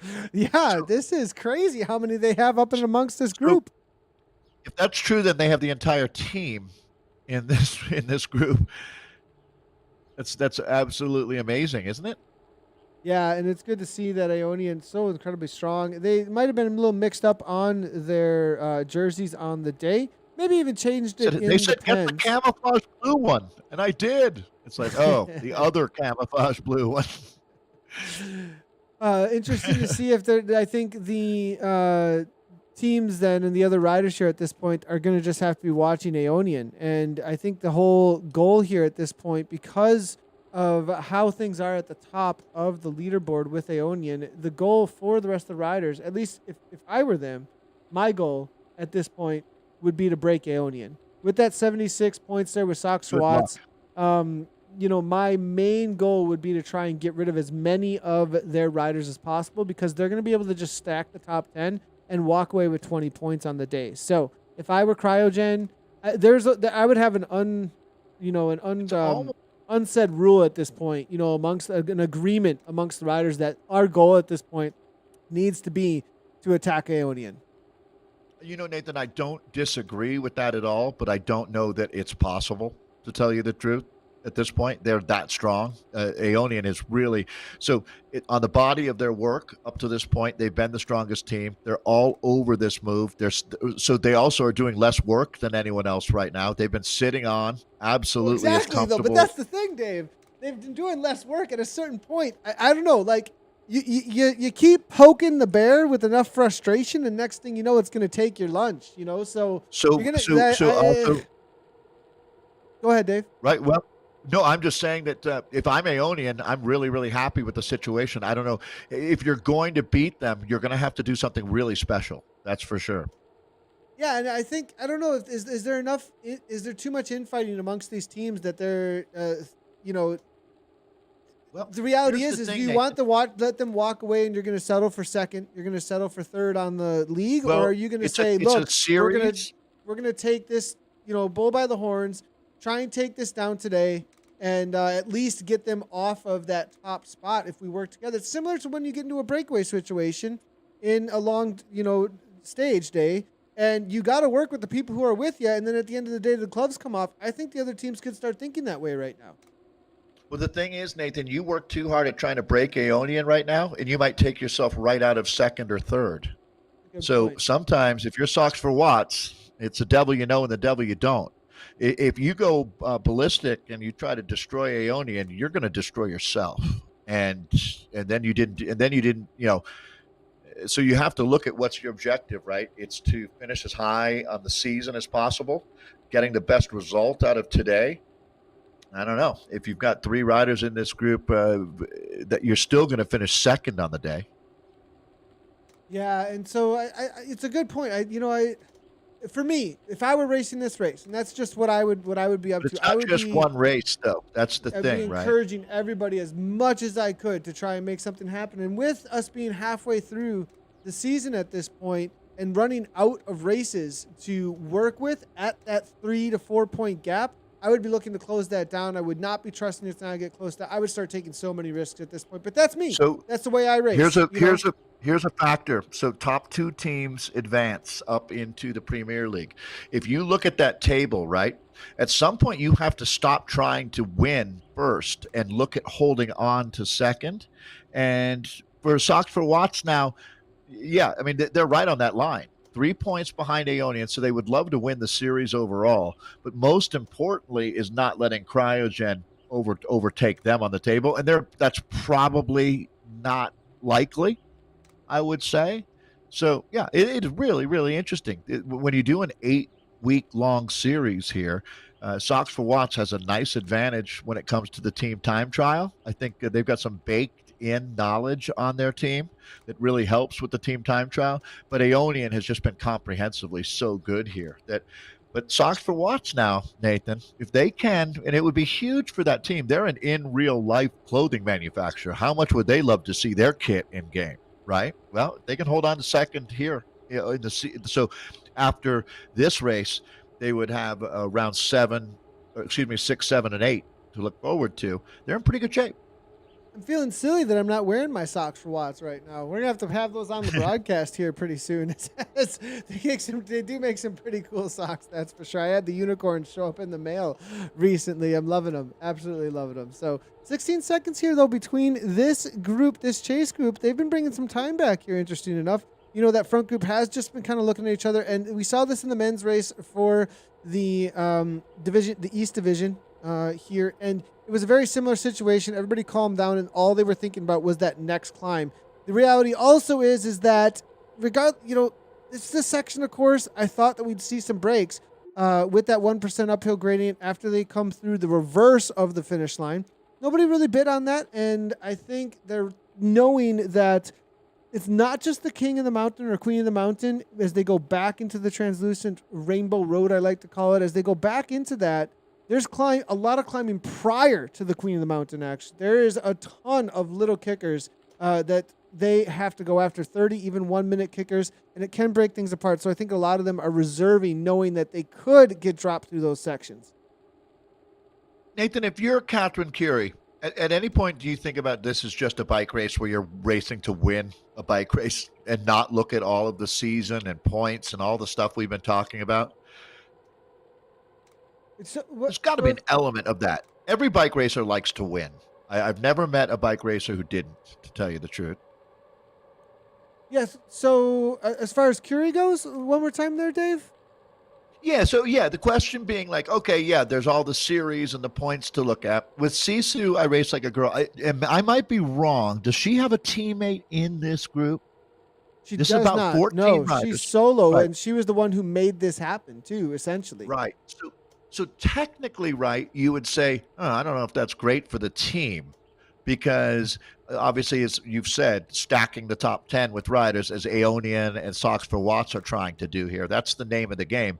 But if I mean, I could see for Catherine right now, so that team competition isn't as much her issue as trying to get a bike race win here. And here we go. This will be an interesting moment because the climbing really comes at you hot and heavy here. And look at how Baldy, close that. Look at this. Look at this here, Dave. They're right there. Literally, they have them within striking distance. wow. And this changes things up a lot because there's a lot of strong riders here that maybe just were a little inattentive. Leah Thorvaldsen is in here. We do have CCY Race Like a Girl. Catherine Curry is not going to be doing any work. She's got teammates So there trying to make their way up here. Absolutely. That's what we're talking about. She would be well advised to not blow this bike race up because she could have a bunch of teammates end up in a much better position here. Very interesting moment in the race right now. Yeah, we also see in team draft here. Hall's got a rider here trying to make a chase here. 9 seconds is the difference here. Curry's on the back. She's just going to sit in. You know, Good this for is her. really Good smart. teammate. Smart. Perfect Yep. position here to be in as well. If you don't recognize, She's not in any kind of trouble. She's doing exactly the right thing. Good call, Nathan. Yeah, 146 beats per minute here, and sitting on the back here. If you don't want to give too much space, you know, if a split happens up ahead, a 9% gradient, Baldy, Hall, some of these riders, they're going to try to maybe keep things broken apart. Curry now making a way forward. But, you know, if you create this dragon's tail or, you know, this tail that goes far out and kind of strings out, it does cause, you know, enough space for the other riders. It gives some extra landscape to the other riders who are trying to make their way forward. So I've done that before where I kind of, how far can I go backwards to give somebody a wheel who's trying to come across as soon as possible? Do you see Udney here now trying to come across here? Foudre, fine. 11 seconds, though. It looks like they ramped it up just a tad. Not sure that the riders here behind have the kind of climbing legs, and we're showing exactly why they fell off on the first Queen of the Mountain. Yeah, exactly, Nathan. That's the thing, right? Is the last time on a serious climb they got in a little bit of trouble, so they get look at really it stringing close. out, Dave. Yeah. Well, they're pushing. There's no doubt. Maybe a few riders. This is going to split the chase, though, for sure. Yeah, Gamst on the back here. BRT even getting dropped a little bit now. Is she waiting for now? The question for me, 174. No, she's struggling. She's struggling. I think is what's actually happening. Yeah. No, you need to stay in contact here. There's no doubt about it. Is this going to be a Strate as well? No, she's going to get right back in. Maybe just a moment of inattention there. 178, though, Dave, I think she may be in a little bother here. This course is so difficult, and Curie is on the attack at the front. She is not slowing down. Yeah, so I think Catherine Curie tried to see if she could open the back door and let a few teammates slip in, but it didn't quite work. So now might as well get back to doing what you do and put these women into the hurt locker. And that's going to be Lawrence coming over the top, I believe, here. So Catherine Curie has been setting some of the tempo here, but Natalie Lawrence now going to move to the front. We have heard, it's confirmed. Thank you, Martin.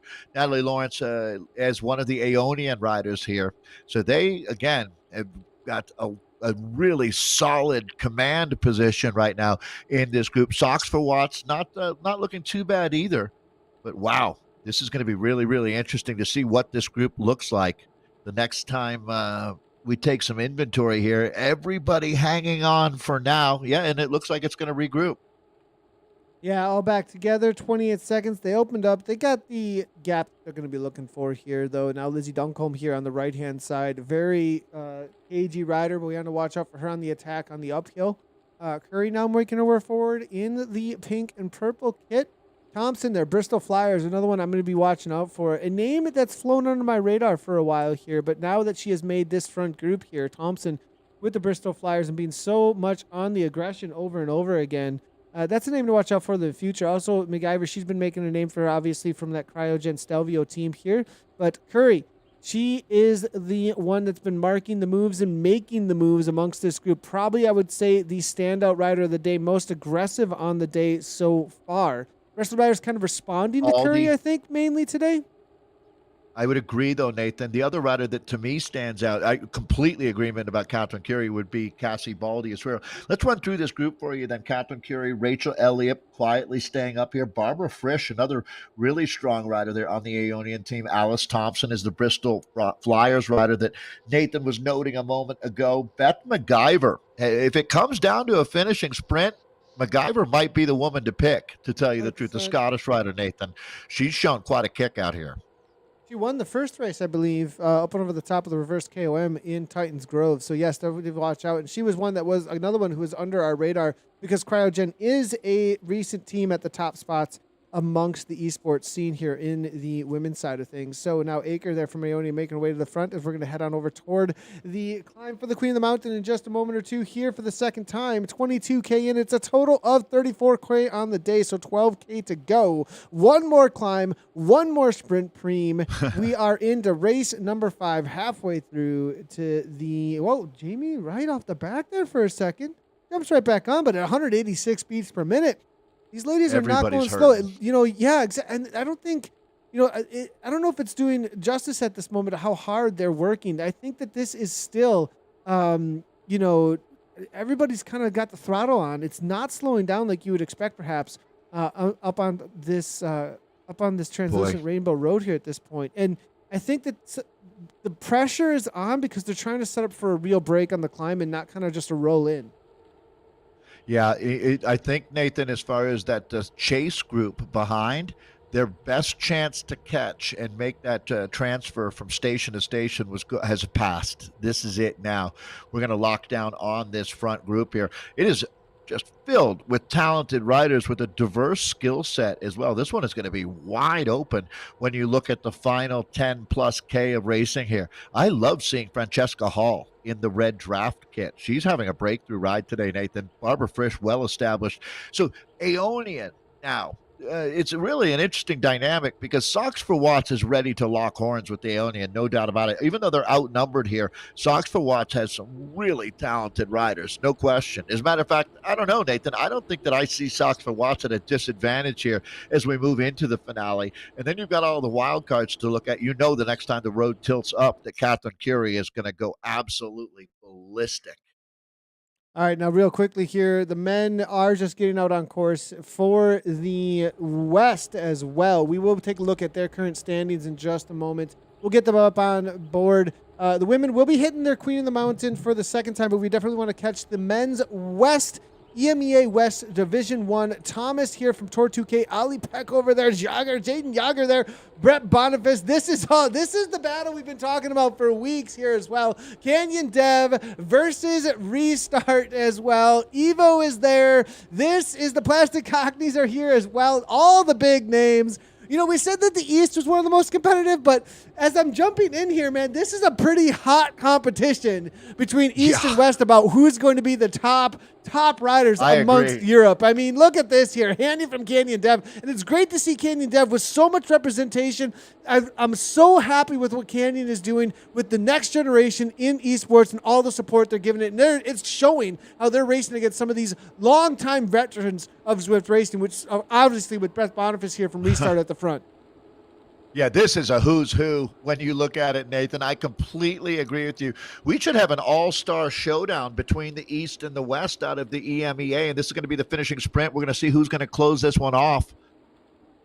Close this one out, I should say. Yeah, he's going to have it there. Ali there across the line second there. Hanny there, McQueen, and Thomas maybe across the line in 5th place, I believe. Jaden Yager there for 6th, but that's no points in 6th place there. The women are just starting their climb. We're going to see how things weld back together on the downhill for the men in just a little bit. Looks like Barnes here from Twitch. He's actually streaming over on Twitch. Now, a real quick little shout out to all of our Twitch streamers giving their real life race perspectives. Lots of them are out there doing that. Go ahead and head over to twitch.tv. Put a Zwift search up in the game, and you'll see on that game category tons of people streaming actually their real life perspectives out there as well. So Good to see Barnes out here, and that'd be a rider I'd be watching out for the final sprint. We'll see how things well back together, but there's a lot of racing left to go in the West EMEA, so we're going to jump back in with the women because there's an attack off the front here at this point. Well, no surprise at all. It's been absolutely relentless out here. Hurry. Nathan, as I am, it is. Well, you knew this was coming. No doubt about it. Catherine Curie is going to do everything she can. And Nathan, this is for the win. This isn't just for this climb. I think Catherine Curie, again, she has no teammates in that group. It puts the pressure. The best offense or best defense is a good offense, but here they come. As this one is going to absolutely shatter that front group now, Nathan. It's every woman for herself here. Interesting to see Costin. Now, this is another rider that was under the radar for me. She was one that I was not familiar with. I think we're seeing her on this Canyon with the DT Swisses here, which is telling me that unless Canyon has been picked up as a sponsor for Ionian, it's telling me that perhaps that's the fastest bike she can get a hold of at the level that she is at. Agreed. And so a newer rider, 199, 200 beats per minute, a 10-second gap, though, this could be gone. This is not the kind of gap you would usually see. Rachel Elliott is on the hunt because she can see that this is now not enough bodies to bring this back easily. There's only 4, 5, 6 maybe riders here on the draft here. 11 seconds, and what do we got? 9 kilometers to go to the line? It's doable. I mean, Catherine Curie is a beast, again, out of the Palo Alto area. That's where Stanford University is in Northern California. Catherine Curie was the 2008 U.S. road champion on one of the most challenging road courses that we've seen in U.S. racing history. She has, she's not just a climber, that's for sure. She's got a diverse skill set. Nathan, I give her a 50-50 chance of holding on. Catherine coming back from a broken arm that she sustained. I'm going to say it was early May. So she's obviously a quick healer, a rider with a ton of heart as we take a look at a race that has absolutely blown to bits. Now, this course is brutal. As we take a look at Curie, she's going to pick up, it looks like, so. Yep, she got him. She got it. There we go. Elliott's going to lead the chase. Trying to hold on. No, Daniela Strate, Ionian's going to grab these points. Natalie not able to nip Rachel at the line. She'll have to settle for 5 across the line there. Yeah, but Rachel able to grab 4. Solid. Very solid. And so all those points have been gobbled up now. They go 5 deep at the preem spots. There's 4 of them. And here we go.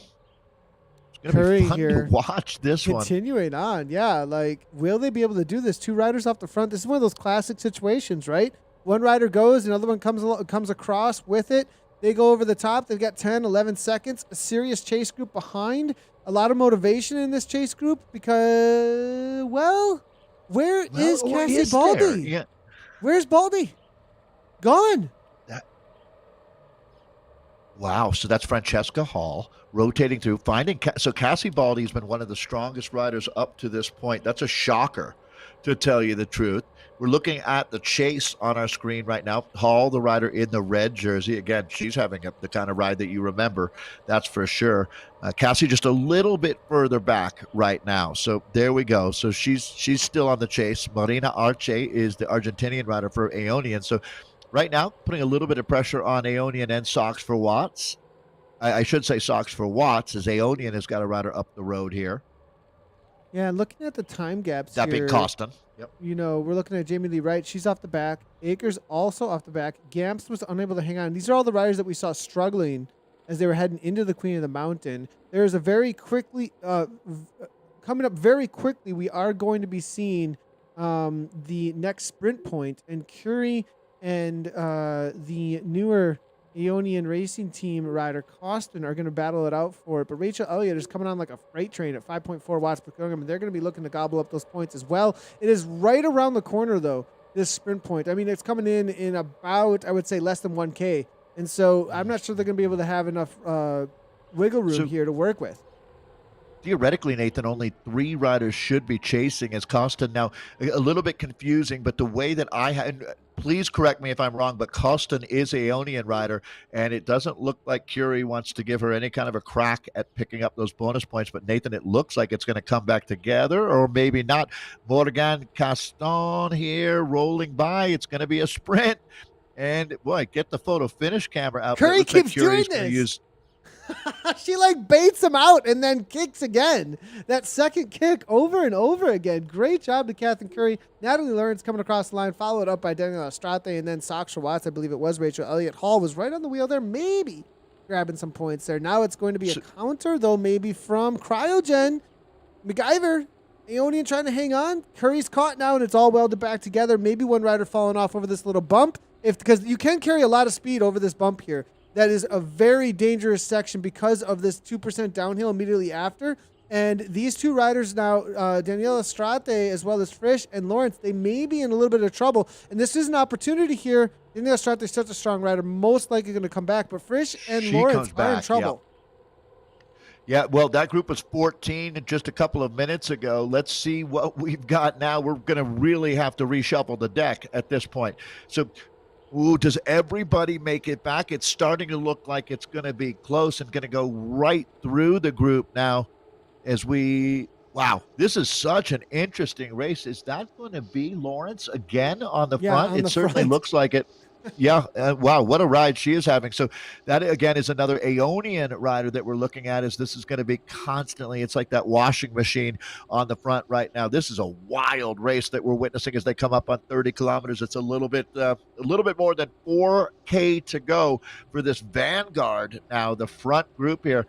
Boy, Nathan, you have to really quickly take inventory here. So Daniela Estrate, Barbara Frisch is still there. Marina Arce, Gamst has made it. Hall there, MacGyver, Curie, Elliott, and Coston. What a talented front group. What's interesting is that in this group, what do we got? 8 riders. This is, once you get up to 10 to 15, too many almost, could chase things down really easily. There's also the reality we've got 1, 2, 3 Aeonian riders here in and amongst us. 4, excuse me, because Costin is also in that blue kit. So there are 4 Aeonian riders versus 4 independent riders, right? So CCI Race Like a Girl, we've got Draft, we got Socks for Watts, and then we also got Cryogen. So it's 4 versus 1, 1, 1, 1, right? Very interesting situation. Those ones may want to try and just continue to go on the attack, or they bring it to the line. It'll be interesting how they end up playing this out. But one other thing, I do need to give credit to these ladies. This has been the most dynamic, attack-oriented race we've seen on the day, I think, amongst all the racers here. So big kudos to them. Curry definitely being the rider that's instigated all that, and she continues to do so as she pushes on the front here. Yeah, Nathan, I don't know if I've seen a race where more riders actively participated in creating the storyline out here. It hasn't just been Catherine Curie, but it's like a broken record. She's back on the front again here, but this time they are not going to play around with that. Morgane Colton has been absolutely amazing out here. You got to give Coston a lot of credit. That certainly is the rider coming out of the woodwork for me in today's edition. That's going to be Francesca Hall in the red kit for Draft, moving up onto the front. And again, it's just this constant mix of names that you're seeing here. Is everybody playing their part? Who's going to make their mark here on the Everything Bagel today? I have a feeling, though, Nathan, as strongly as I believe in the strength of Catherine Curie, I don't think the advantage goes her direction anymore, to tell you the truth. Danielle Estrate should be in really good shape to take out a big win in the ZRL today. Stelvio, MacGyver, Cryogen. If the timing is right, it's her and Daniela to the line, I think. Curry, though, has had a good turn of speed, though. Recently, I think she's figured some things out.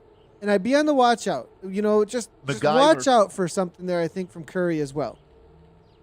Well, I like your attitude, Nathan, for sure. Catherine Curie is a fighter. She's got the heart of a lion. But I think at this situation, and it's not even discounting her chances. I mean, she'll be up there for sure. But my thought here has to be that the Scottish rider, she's so strong when you talk about Beth MacGyver of the Cryogen Stelvio team. She looks to me like the rider who should have. She's the sprinter to beat, with Estrate a close second for me. Yeah, It's so definitely. fun, isn't Now, it? Jumping. quickly here, 3.5 kilometers to go for the ladies, but the men, I want to set the table just really quickly though, because they're about to hit this sprint point, and we got to say who's all here. We've got the Plastic Cockneys. WTRL is also there with Fitzpatrick. We've got the Canyon Dev team still in here. They got this little rise. Brett Boniface looking to set things up here. We definitely do not want to miss how this ends up playing out. Barnes here now, not the strongest climber amongst these boys, but he does have a good turn of speed for the sprint. Now it is going to be the restart team setting up Boniface 17 watts per kilogram kick from Boniface now. Anderson trying to come across from Z-Sun right now. Dan Jay also in there looking for the top 5. Boniface has got the gap. I do not believe he can be caught. It's a race for second across the line as Anderson makes his way on through. Boniface calms right on down, rolls through. Anderson looking to hang on, going to be able to do so. Hanye is there, Dan Jay, and then Shu from the Evo team. The question is, will they continue on? They've got a good gap here at this point. And the other thing I want to point out, amongst this crew, this is a pretty whittled down already pack, and this has been like this. I've been kind of watching in my left hand, out of the left-hand corner of my eye, this other race as they've developed, and I thought it was going to really kind of come back together a little bit more, but it's been nothing but nonstop attacks after they came off the King of the Mountain, and it's broken it apart more rather than welded it back together more. This has been a shattered race, and it's because there's such a hotly contested top-end standings here that we'll take a look at in just a moment. But that's the situation. Boniface coming on through, restart. We'll get a look at the points as well as the team standings there, as we need to jump back in with the women because they are about to finish up their last K and a half.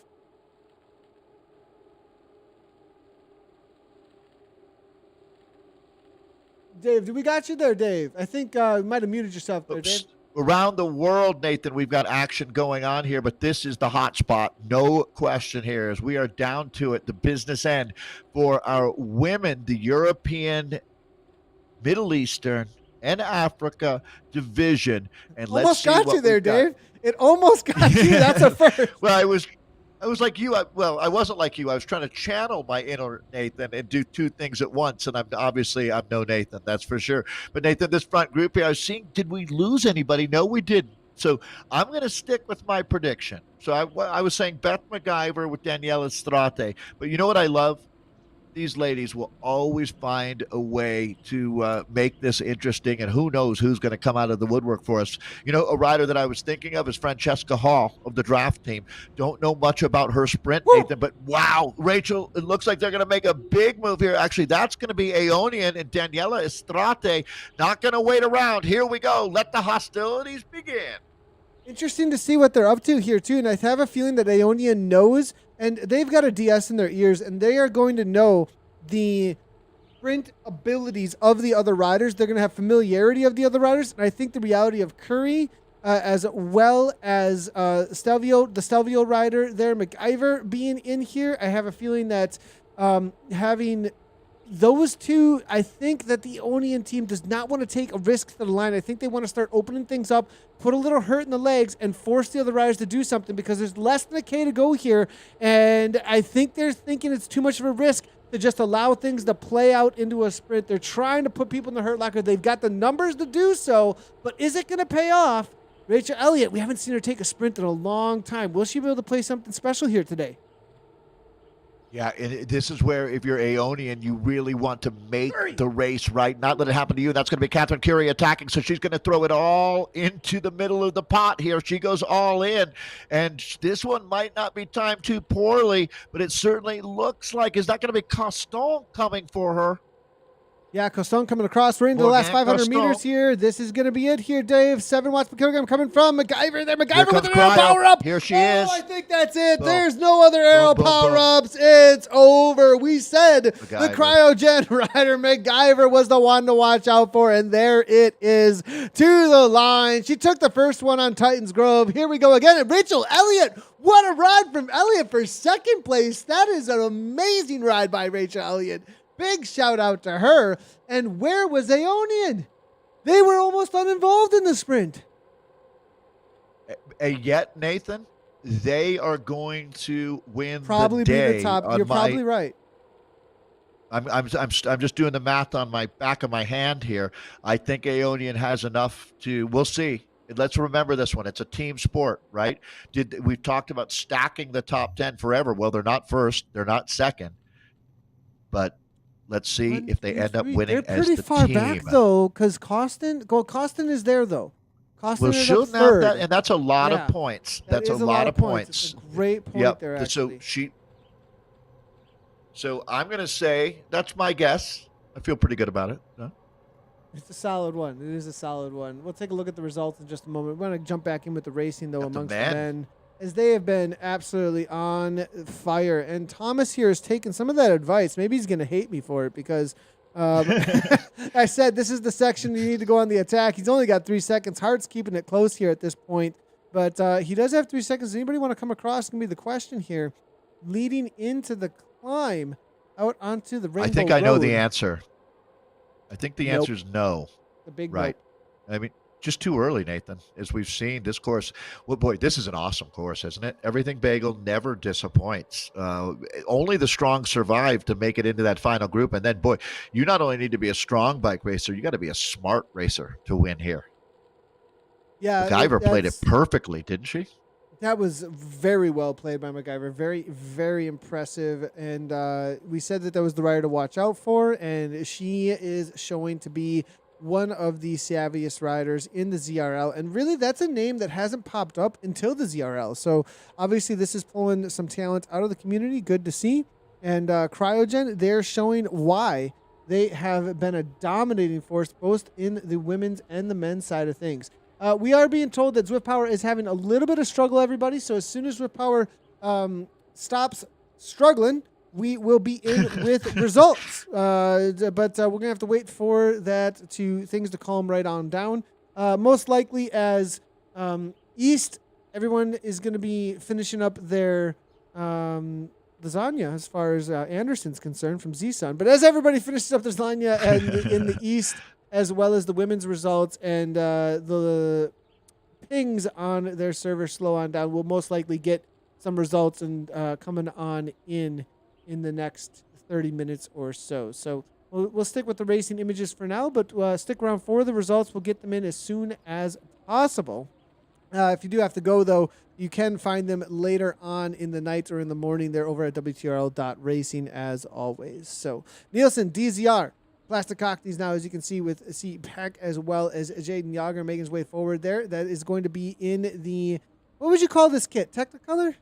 You call it Technicolor? Oof. Neon, purple, Boy, light blue. You know what it reminds me of, like that late 80s John Tomac era of marketing, right? It's hard to describe, Tomac. though. Man, you're getting into my world now. Here we go. I'm thinking Tomac, right?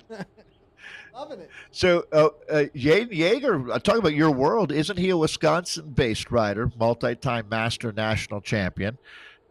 He is Wisconsin, right? Yager is out of Wisconsin, Jaden, I believe. There we go. And I'd be on the watch out for him. Very, very strong rider. Via rolling now, though, to the front. Innovation as well. Well, trying to chase down Boniface, but Boniface is on a go. And, I think Boniface is coming into some fitness after that break over the summer. Had some injury situation going on, and I think that he's back on form into this 5th week of the ZRL. We haven't seen him in his dominating fashion that we've seen in the past, but I think it's coming back on now as Barnes goes across, knowing that that's a move you need to get on. Innovation, though, last week we saw them dominating in the TTT, and I think that they're looking to do something similar here in this points race because they are on the rise here in the overall standings.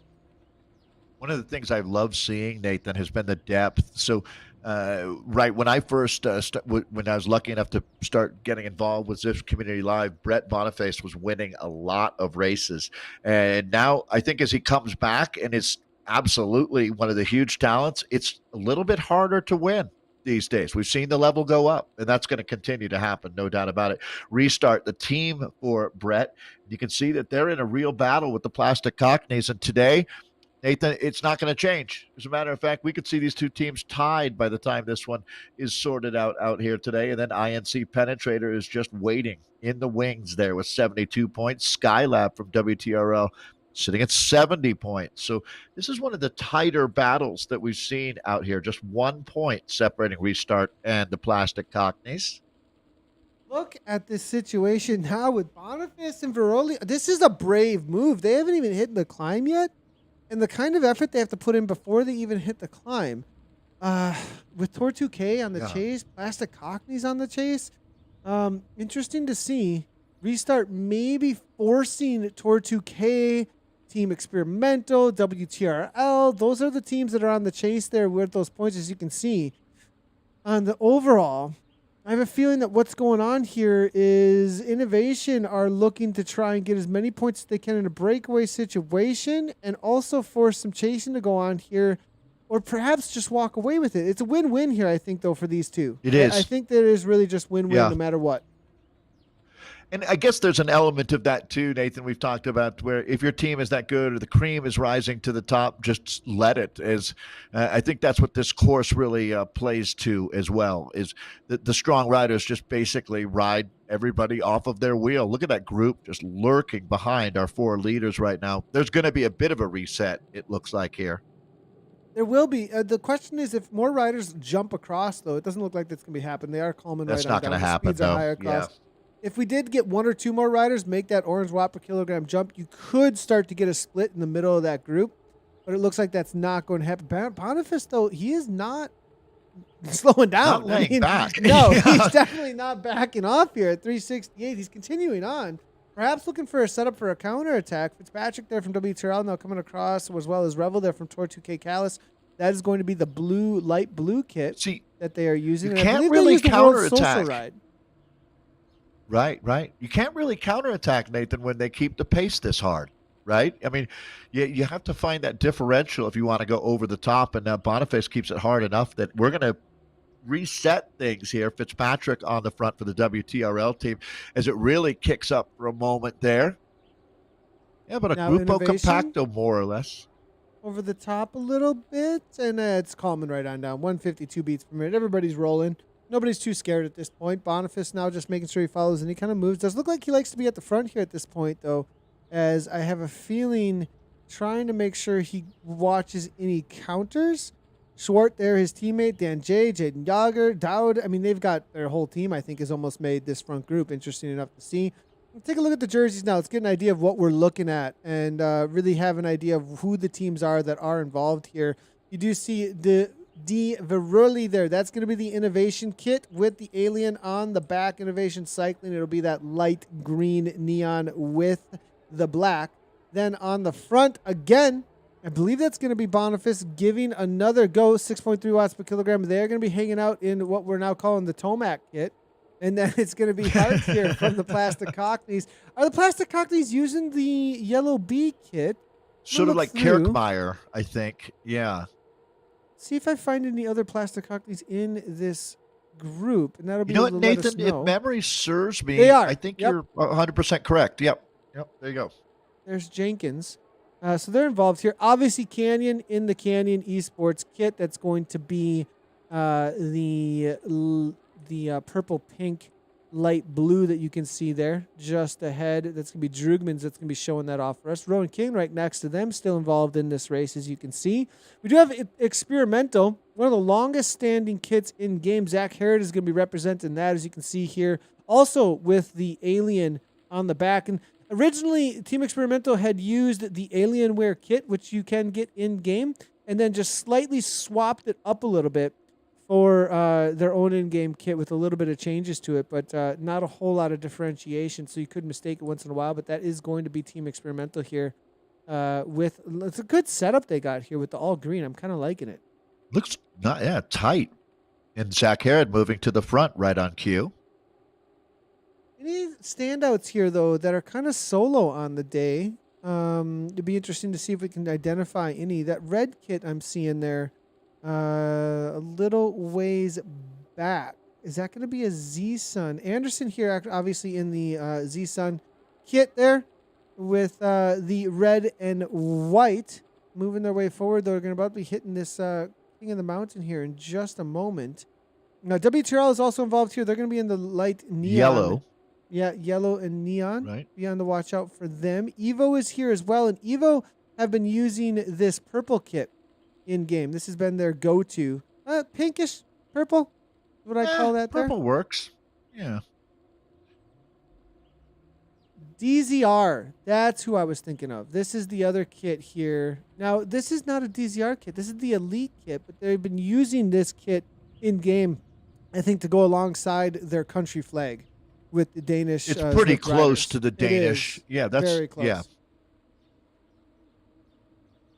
Hey, thanks for doing that. The tour of the jerseys as we It gives actually everybody have an our idea. first I think. calm I think moment. it's helpful that everybody Well, it knows helps kind of what me. they're looking to. You know, so here we go. King of the Mountain, though. We're on to the second climb, and it's going to be right to the front. Nielsen, one to watch out for. He's the only one representing, though, the DZR. It seems like now Canyon Dev, and the battle has been Canyon Dev and Restart, I think, mostly at the front. Plastic Cockneys as well. Teaching moment here, Nathan, right? If your team has numbers like the Plastic Cockneys, right? That's the yellow and black Bumblebee jersey. There's no reason to really blow this up. Doing damage control right now, you're in a good situation. You're sitting, right there at the top of the table. Most of the riders that you're looking at on your screen here are going to get points. It's really, really top heavy when you talk about that points table, but top heavy the way it should be. The winner getting 40, second 35, and working your way down. But right now, they're in a really good situation. They've got a bunch of riders that are going to be up there collecting points for the team, and they should be able to put a few in the top 10. Canyon also in a really good position, and it looks like they're gonna press their advantage right now. Here you go, Nathan. I think the bike race is going to be made. Here it is, right here, right now. Look at how much of a break immediately is taking place here. Here's that 17%. What, 10 guys gradient. got? This is the hardest part of the course, actually, too. Boniface now making away. We got 16. Yeah, 10 guys. I think you're right. At least now getting their tickets punched now. Maybe more than that. Dave. Woo! Yeah. Yeah, this is a big moment here. That because they're going slow. The climb was so steep there, but slowly it's like a Chinese water torture. You see a lot of guys coming off the back of that group there.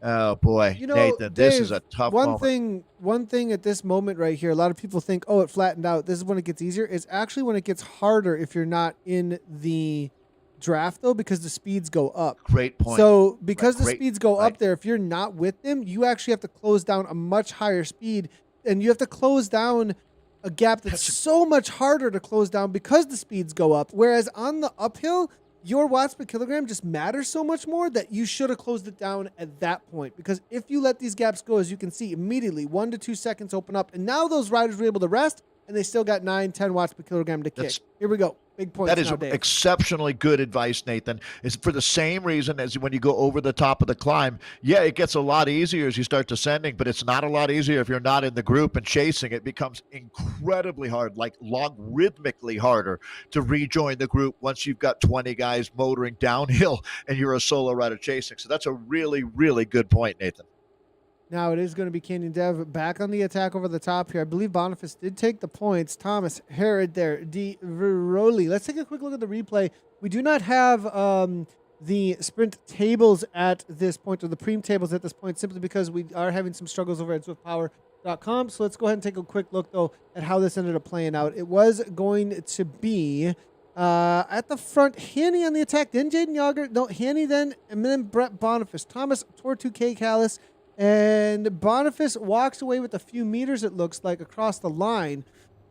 Hanny actually able to take it, it looks like, from Tor2K, followed up by Albert Peckover, and then Zach Herod, I believe, in the top 5. Fitzpatrick, the next one across the line, Jaden Yager, and then Innovation. So that's the situation across the line for the sprint points. Good little kick there, and now we're back in with the break that was caused by that. Plastic Cockneys here trying to get back on turns, 10 watts per kilogram. Gig kicks here from Reese Howells, then Peck over here, who did come over the top actually in contact, and then find himself going backwards, interesting enough. 9 seconds back here. This can be an interesting one to maybe not weld together too easily. Here we got a couple of the chasers that have been found themselves no longer involved here. Canyon Dev, Velez. This was not a rider I'd expect to be off the back as well. What is going on here? People in huge amounts of trouble. Jaden Yager here as well, and we're going into a sprint point with points on the line here in just a moment too. I mean, it's right around the corner. Well, it is absolute pandemonium. One thing is for sure, the Everything Bagel just seems to be perfect for selecting groups down to around 20 riders. And Nathan, that's what we've got on our screen right now, just south of 20 riders here. Look at him chill rolling. out. We'll start taking. Look at him chill out here, Dave. Look, did you see that? And Boniface jumps on it. He saw them slow and said, okay, you're not going to use the speed. I'll use the momentum. And that was so perfectly timed from Boniface. As soon as he saw 3 watts per kilogram, did you see that? They went to 3 watts per kilogram. Boom, he attacked. He said, not on my watch. Yep. Yeah, no, Brett Boniface is all heart. The honey badger out of Canada. No doubt about it. Canyon Dev, though, is going to respond. And here we go. It's going to be absolutely frenetic from here on in. There's no way that Brett Boniface doesn't bring a lot of attention. That man carries a big pail of water, a pain bucket at his side. But, Nathan, they're going to shut that one down. Here we go. I mean, this is it. We're into the finale already here. This is going to be the fastest run into the finish line that we're going to see all day. That's going to be Ollie Peckover. Holy cow. I mean, you don't drop Ollie Peckover. Wow. Yeah, this is interesting now. They have, I think, maybe a little inattentiveness, and it goes to show on that downhill section, if you let any gap go at all, it can be done so quickly. Now, the question is, will they slow down up front? And will any of these riders take advantage of somebody trying to just sit in a little bit and attack immediately? 4 watts per kilogram's not a whole lot for this crew here. 165 beats per minute now. Thomas now toward the front, maybe going to start rolling through. Doesn't want Evo to come back. We do see KTM here with Tillett here now going to start working together with him. Jaden Yager there from Restart trying to get involved. Now, Restart have enough riders in here that just stacking the top spots is to their advantage perhaps. Let's see what's going on here. Is it only Boniface though? Boniface wants him to come back. Boniface does. I mean, there's a reality here. Oh, this is a tough one because you got 2 riders in between. If Jaden comes back, though, that's another rider that can get involved for a sprint and get some top points. Restart are not looking good here versus Tor2K has won. Plastic Cockneys are looking the best, actually, at this point. Yeah, they Look are. at it. They got 3. Yeah, you got to give. They are all over the front of this group as well. They are ready to get after it here. Wow. Okay, we're at 30K in. 1 point difference, too, Dave. Look at this right here. Right on screen here. Well, I hate to say it. There's a decent chance this is tied when you look at the series, Nathan, because right now I'm giving the advantage to the Cockneys. I have a feeling that Boniface needs his teammates to come back. This is not a situation I've seen Restart in almost ever. I hear you. I don't know if I've ever seen the likes of Restart in this kind of situation. That's a great question, Nathan. When's the last time you saw somebody put Restart on their back foot? It's a great point. Great point. Yeah. And Innovation are also going to be very motivated to get rid of as many of these Plastic Cockneys riders as they possibly can. Plastic Cockneys are in a position here to take the win, and I think even the series overall lead because of how many riders Restart are might missing. not even get second today. Exactly. No, Nathan, I don't think they will. Good point. I don't think they will. That's fantastic point, Nathan, because it's not just about how you do. It's hoping that your competitors have a bad day, and that might be exactly what's working the Plastic Cockneys. If things go their way, you nailed it, Nathan. We could have a new series leader. As a matter of fact, I think I would have to hedge towards thinking it's relatively likely that we have a new series leader. I'm just not seeing enough numbers there for the Restart team, whereas the Plastic Cockneys are all over the front of the spike race. They got it covered like a wet blanket right now. So look at Canyon Dev. Canyon Dev, they may be the best positioned. Let's see here really quick here. So Canyon Dev, Plastic Cockneys are best positioned as the current lead. If this group comes back, though, Canyon Dev are back involved in the situation, but they're way down in 8th place here at 54 points. They're not really in the conversation when it comes to who's thinking about what in the heads of these riders here. But Innovation, they're on the attack off the front here. There's actually been a move, and they're letting them go. And this is a good move because, look, what's happening here? The question is more about Restart for Plastic Cockneys at this point. Innovation, let them go because where's the next rider? They're nowhere. None of these top teams have made this group except for Plastic Cockneys. This is an amazing ride by them. It sure is, Nathan. And if someone said, like, well, when you talk about stacking the top 10, what does that mean? It means that you don't put all of your resources into getting one rider over the front line first. You look for the depth there and try to carry more riders and bring them up into that where all the points are located in the top 10. I tell you what, Nathan, the Plastic Cockneys, I'm writing that name down for our World of Zwift show because they certainly have shown us how you do it in the ZRL. Fantastic job. Now, we'll see when it's all sorted out, when it's all done and dusted. And Brett Boniface very well could. He's incredible out here today. Unfortunately for him, the rest of his team is nowhere to be found. They're MIA when you look at this group right now. I want to look again at this replay here really quick, everybody. And the reason being, where are the Plastic Cockneys?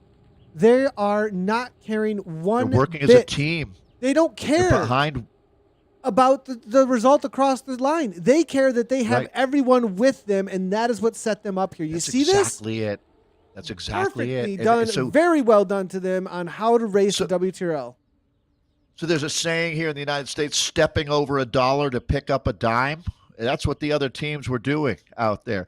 The whole time, the Plastic Cockneys kept their eye on the big prize, which is coming up now in just a little over 1 kilometer. Let's call it, less than a K and a half until this one is done and dusted. This is not a big problem for them. Yeah, it's 40 points up the road, but everything resets after each round of racing. So the maximum number of points the team can take from today is 20. It doesn't matter how you get those 20 points. You don't have to win the outright bike race to do that, Nathan. And that is what you call maturity, professionalism, understanding the task at hand.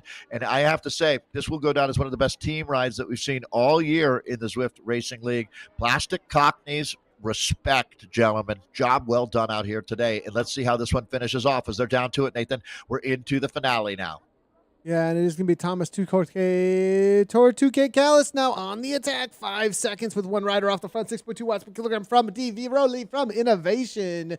I'm not sure it's going to be able to hold it on to this because we've got orange numbers left and right. 43 kilometers per hour right now. 44 here, 45. They're kind of playing games, though.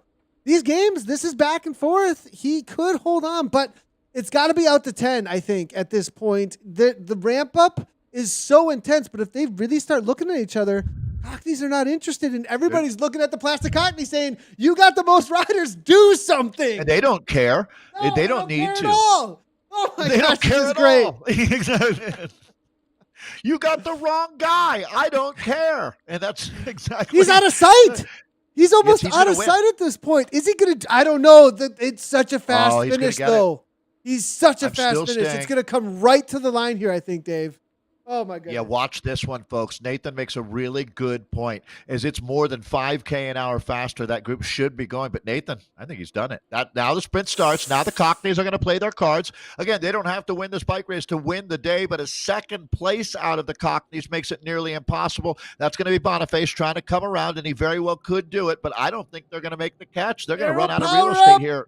I don't know. Oh, poor it's going to be Angelo. close. Angelo, 8.6 watts per kilogram. Angelo. Boniface has got 12 watts per kilogram. He's got 57 kilometers per hour. Here comes Boniface. Boniface is trying to hang on for those last second place. That second place, he's going to do it. It's going to be Angelo. Angelo does it. Nielsen across the line for DZR. What a move there by Angelo. I can't believe he pulled that off. Wow. Huge move. So cool. Innovation takes the win. I thought for sure he would get caught. What a move by Angelo for Innovation. That was great to watch. That was so great. So many different ways you can look at that one. Again, Plastic Cockneys, salute to you. A tremendous job by the entire team. Our solo winner, Angelo, there, that was incredible. That's some great bike racing going on out here. So Angelo Di Veroli out of Israel and the INC Penetrator team shows you what heart is all about here. Wow, look at that. And there it is across the line. Nielsen nips Boniface there. Was it Fitzpatrick? We'll have to look at the results. Howell's there. The Plastic Cockney's not very involved. I don't know. Like I think they get 5 and 7 out of that. And is that going to be? Well, you know what? We'll see. The question, yeah, it's going to be tight. I mean, it might not be quite that tight. I think it is, though. I still think it is. I think it is enough. I do think it's enough. but we'll wait Nathan and see. Boniface grabbed a few bonus points as well out there, so we'll factor that in too. It's going to make He things grabbed interesting. a lot. He did grab a lot. A ton of bonus points. Boniface was on fire out there over and over again. It might have been enough to, but he was in third. So that's what? 30. He was third or fourth. 32 so that's like points. 32 or 30 points. So that's a big jump down from 40, you know? We'll also have to see how things played out lower down in the rankings. We got to wait for Zwift Power. Just so everybody knows, we are on the waiting essentially on that. This time zone is really rough on Zwift Power. Yeah, I'm essentially. It's just too much. I'm being told.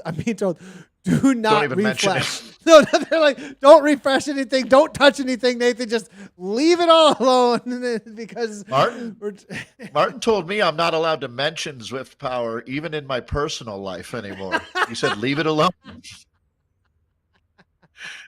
Oh my gosh! Hey, Martin, are you able to talk to us or no? Can you give me a thumbs up?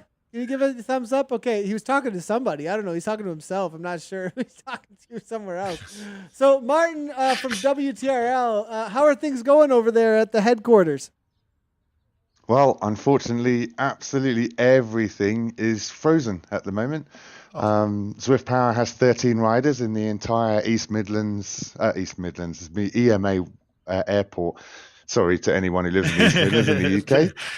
Now, EMEA, there are 13 riders in the entire league, according to Zwift Power at the moment. So it's frozen up. What we need is everyone in Europe to close their browsers, leave Zwift Power alone.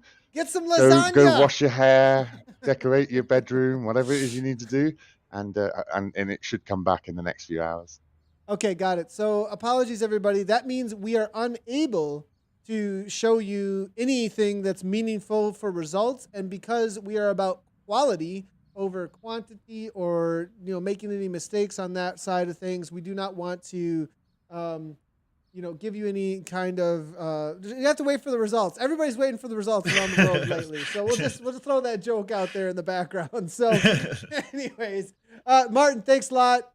That's the official coming in from WTRL. We got the thumbs up from him on that at least. So now the updates then will be coming through Zwift Power later today, and we'll get an idea at that point as WTRL does get things across the line. We did have the replay. We obviously had Angelo across the line in first, but we won't be able to give you anything probably until later tonight or tomorrow. Now, don't go anywhere. Well, you can go somewhere for a couple hours. I'm going to go somewhere for a couple hours, but we do have more racing. We've got East and we've got West for the Americas coming up next. It's going to be myself and Dave Towle on for the East starting in 4 hours from now, as for the men's and the women's. And then for the West, it's going to be Kate Bates and Dave for the finishing of the night. If you haven't done so already, hit those follow buttons, subscribe, do all those things to get notifications anytime we do go live. And if you didn't do so already, you want to do some TTTs, just a reminder, WTRL TTT number 82 is on Thursday, and you can still sign up by tomorrow. That's going to be it from us, Dave. A little bit of a break, and then we're back on in a few hours. Thanks, everybody, for tuning in. And right on, we'll see you in a few hours. Cheers, everybody.